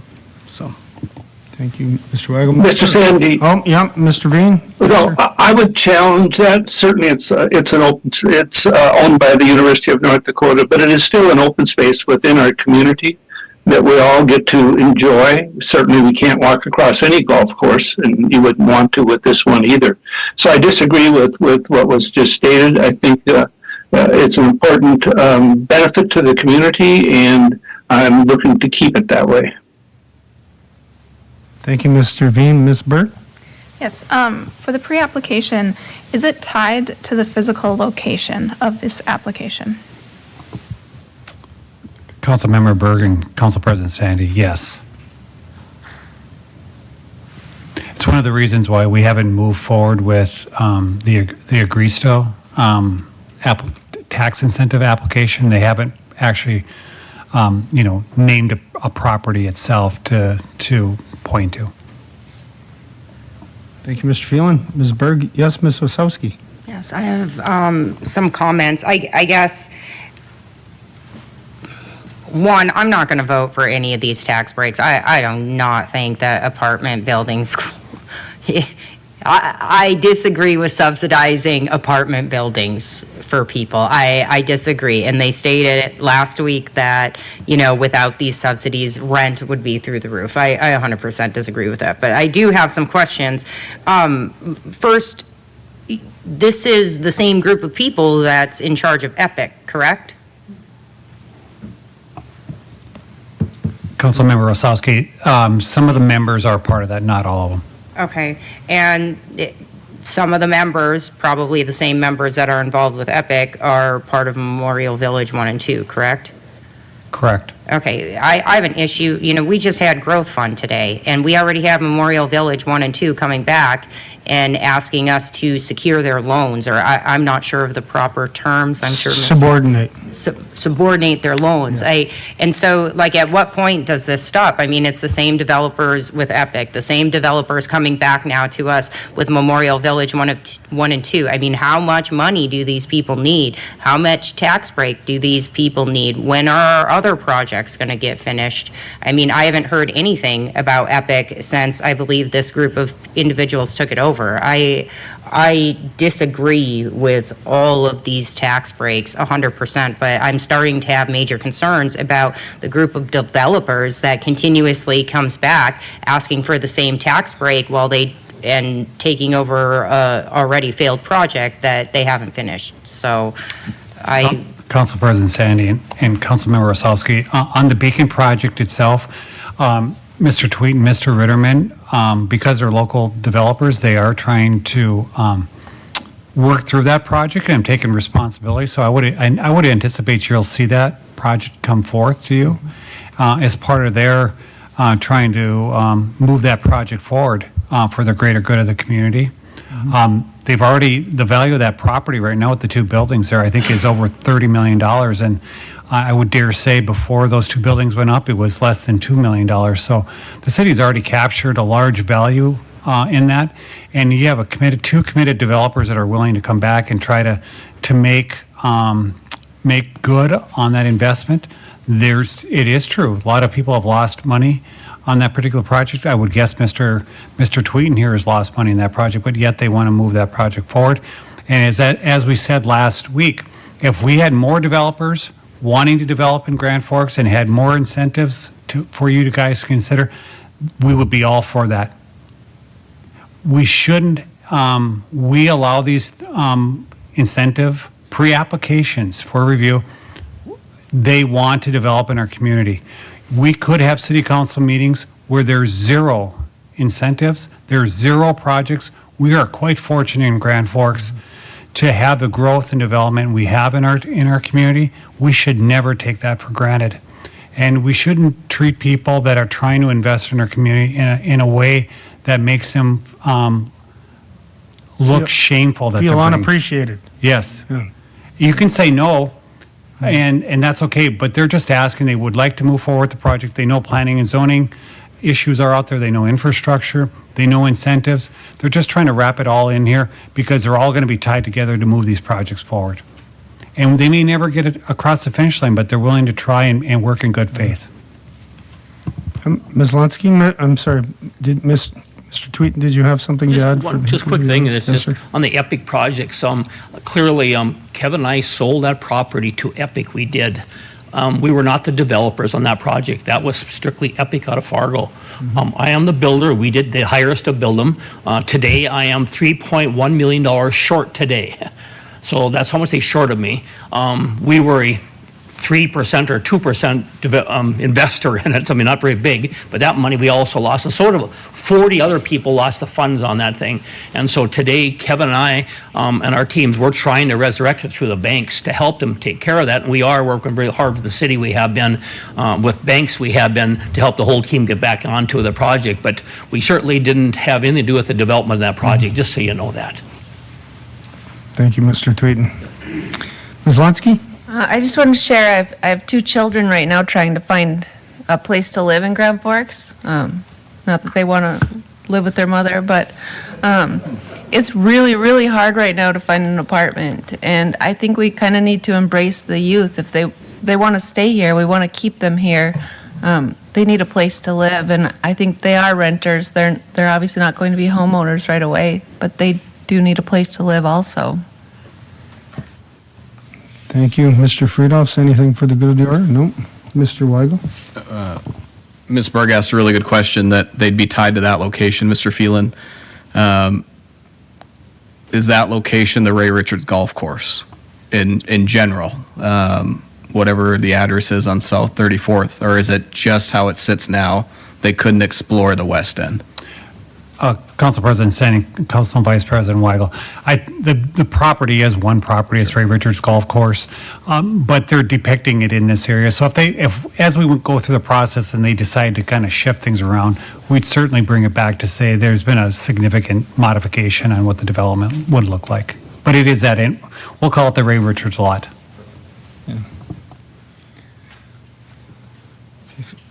I'll make a motion, we approve. Moved by Weigel, second by Lunsky. Thank you. I'm really struggling with this for a variety of reasons. I think the university, by the nature of all the buildings that have been torn down on campus, the university has infinite amount of space to build apartments on campus and an indoor golf facility and suite shots. They can put it right on university. There's tons of room over there now that all the dormitories have been torn down. But that's not to say that I won't support this in the future, even potentially in this spot. I personally don't like not following our process. I mentioned this last week. This should have gone to planning and zoning first. And I'm not going to support your motion tonight, because I believe in the process and it should go to planning and zoning, and we should make sure that they have the public meetings, and that, again, this is just my opinion. I'd like to see them have the public meetings and see if it gets through planning and zoning. And that also goes for the next item as well. I also, knowing that it needs a rezone, I won't be supporting that item tonight either. But I think it's a great project, Mr. Ritterman. I think it's a great project. I really do. So, anyone else for the good of the order? Hearing none, why don't we do a roll call vote? Okay, so the motion is to approve. Weigel? Yes. Sosky? No. Berg? Yes. Linsky? Yes. Friedolfs? Yes. Veen? No. And President Sandy. No. Motion passes 4-3. Thank you. 5.23 RTV MPS LLC tax incentive pre-application. Ms. Osowski? I'm ready to vote, sir. Okay, is there a motion? I'll make a motion. Moved by Lunsky, second by Berg. Comment, Ms. Berg? Can you clarify which other entity needed rezoning? This one. This one, okay. Yep. Mm-hmm. No other comments? May as well roll call. Mr. Sand? Oh, Mr. Veen, yes, sir? Yeah, just again, would you restate, you said it's the process that's the concern here, right? And we have typically done that in the past, is that right? Yeah, I absolutely. Where it's gone to? I think this is a great project. I think it's going to be a fantastic development, and I certainly am supportive of this moving forward. I just don't like not following the process. And again, if I lose, I'm not going to have any hard feelings tonight. Yes, Mr. Weigel. Mr. Sandy, I guess I would just personally say that I've heard council members up here say that we want to know first, and they want to know about things first. And now you're saying we need to go to planning and zoning first. So I think it's on us, again, to clarify to city administration what we want that process to be 100% of the time, so that they're not stuck in this situation. Thank you, Mr. Weigel. Ms. Osowski? I really liked what you had to say on that. I appreciate being aware of things ahead of time, and I don't feel like this was them really trying to skip the process. I feel like it was trying to make us more aware. So I guess I appreciate the heads up also. So thank you.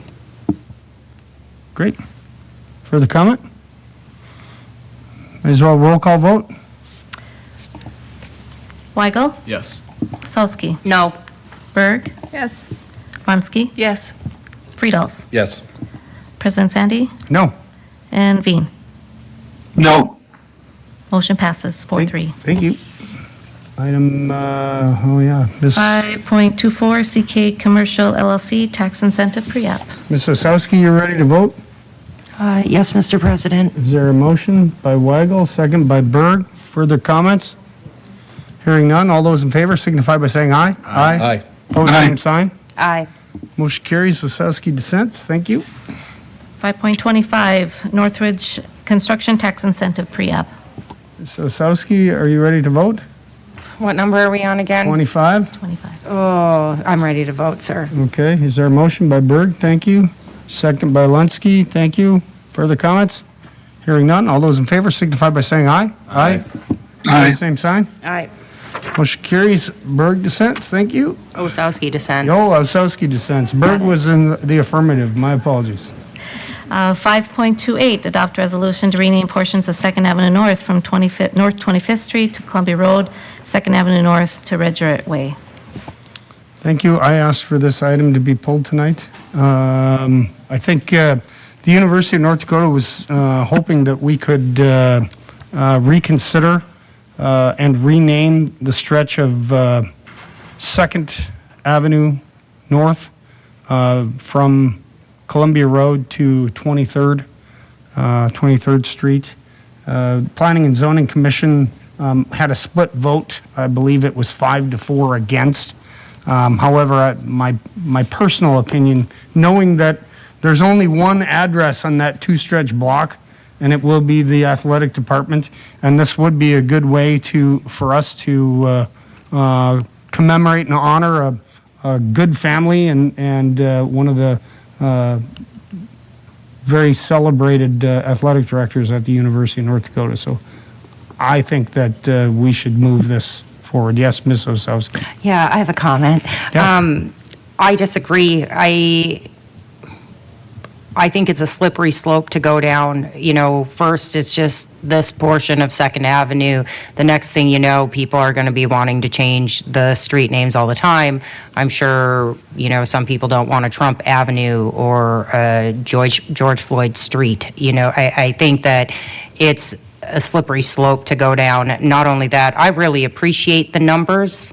I can count. And so I'm aware of what street I'm on and where I need to go. And I think that numbers are really one of the easiest things. And I'm nervous that if we start changing the names of roads, that everybody's going to be up here wanting a road change. So I do not support this item. Thank you, Ms. Osowski. Further comment?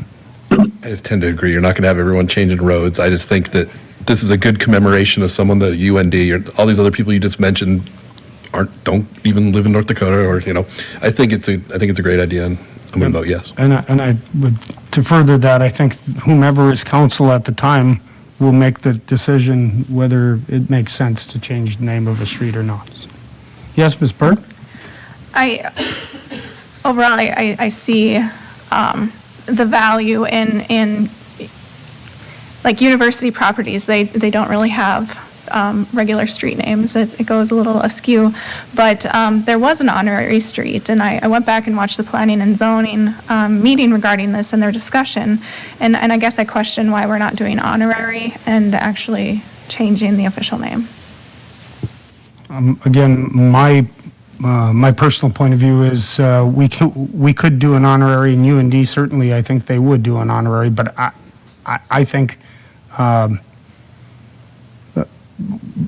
actually changing the name shows more of a commitment from the community to the family and to the university. And just from my point of view, I think it means more when we change the name of the street.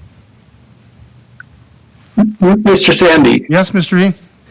Yeah, I think the amount of development and how that 2 blocks or so segment has really developed is a prime example of I think, the great athletic department we have, and I like the idea that we can recognize it by giving it this special name. And so I concur with what you stated, Mr. Sandy. Thank you, Mr. Veen.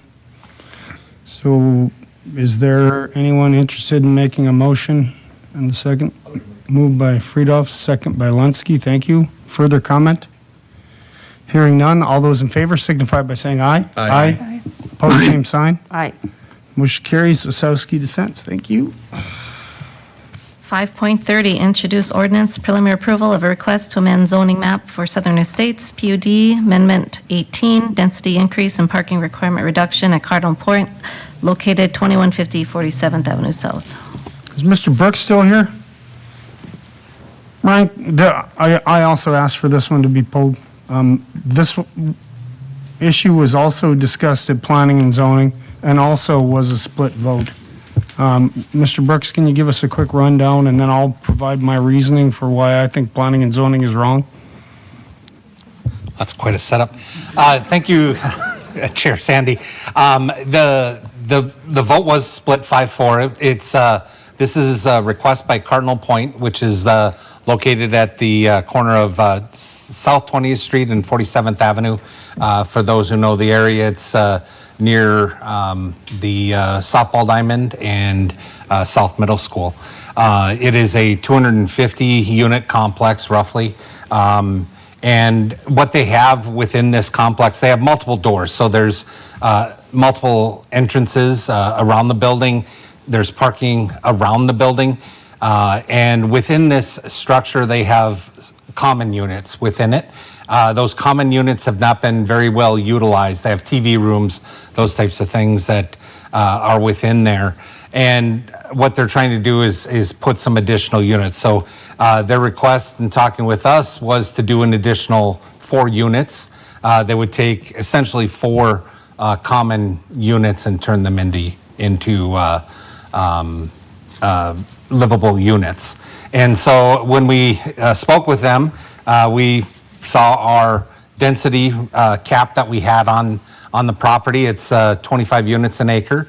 And so they need to increase that cap just a little bit or as part of their request. And then in addition, parking requirements. We do have a provision in code that allows them, if they have bike facilities, those types of things, that they're allowed discounts. So with those discounts, they would certainly be at parking requirements. In addition, our staff actually went out and we're actually trying to view to find out if there's actually a need for parking, and they do have excess parking. So we've done some counts and we've went out and we've been looking at some other multifamily units as part of a study we're doing just to find out if we're right-sizing that parking requirement. So that's just a quick, it was a split vote at planning and zoning. If this was to approve tonight, this is preliminary approval, it would go on to final, and we have not notified neighbors as of yet either. That would be the next step if this were to pass tonight. So, so to boil this down into its simplest form, what we're being asked to agree to tonight is to increase the density of an already built building, which, if I recall correctly, we increased the density for them in the first place so that they could get this number of units on that development. Is that correct, Mr. Brooks? I don't recall, I thought this has always been at 25 units, but Okay. I hesitate, I don't recall that. So, again, for all of the discussions that we've had related to densities and developments, unlike naming a road, which is subjective and arbitrary and capricious that the council can just do on a whim, by approving this, we're setting policy, which Franklin's going to be back here, Bowdoin's going to be here, the district is going to be here, because they all built to the maximum capacity that they could because they want to get as many renters in as they possibly can. By approving this, we're telling every commercial multifamily apartment building in town that they can come back and get additional rental space. I disagree with setting that policy. if you all want to support it, I'm okay with that. There are going to be no hard feelings. But I think this is, when you talk about a slippery slope, I think this is you're actually jumping off the ledge. So, it's just my opinion. Any questions for Mr. Brooks? Mr. Weigel? You said it was 4 units only? Yeah, 4 additional units. I would agree with Mr. Sandy. If it was 10 units, 15 units, 8 units, but I think 4 units is reasonable. I'm assuming they're not 4-bedroom apartments. I'm guessing they're probably going to be 2 bedrooms. We talk about housing. Here's another option to add 4 more units into our community. But I agree with your concerns. Okay, so I'll make a motion to approve. moved by Weigel to approve what? Or to concur with To concur with the planning and zoning. Okay, is there a second? Second by Friedel. Okay. Further discussion? Could you further clarify the agree with planning and zoning to Planning approve it or and do zoning, none? planning and zoning approved increasing the density. Okay, got it. So a yes vote is allowing the increase in density here and potentially everywhere else in town. Any further comments? Ms. Berg? When I watched the planning and zoning, there was some sort of discussion was there a possibility they could have had more than 25 units per acre? What I think you're referring to is our R4 typically allows 50 units an acre. So a lot of the developments in town actually aren't at their cap. But in this case, on this particular parcel, we had limited it to 25 units an acre. So that's the cap in this place. If it was just, you can do R4, which is our typical multifamily, 50 units an acre is our cap. Typically, folks can't build to that because there's impervious lot coverage requirements, parking, those types of things. So typically what we've seen is just around 25 units or just above that you're able to build without going, more than 4 stories. And was there a reason we put a cap on that? Yeah, at the time it was previous to me and we didn't go back and research. I think I'd hate to speculate, but I'm assuming it was a thought that was the limit that you could get was you weren't going to see anything above 25 units an acre. And there have been folks to the north that were concerned at that time when that development came in. And so I think that was probably a combination is my guess. Further comments or questions? Okay. All right, roll call vote. Weigel? Yes. Sowski? No. Berg? Yes. Lensky? Yes. Friedels? Yes. Veen? Yes. And President Sandy? Nope. Motion passes. Thank you. And that's it for action items. 6.1, investment portfolio management summary as of March 31st. Move approval. Motion? Is there a second?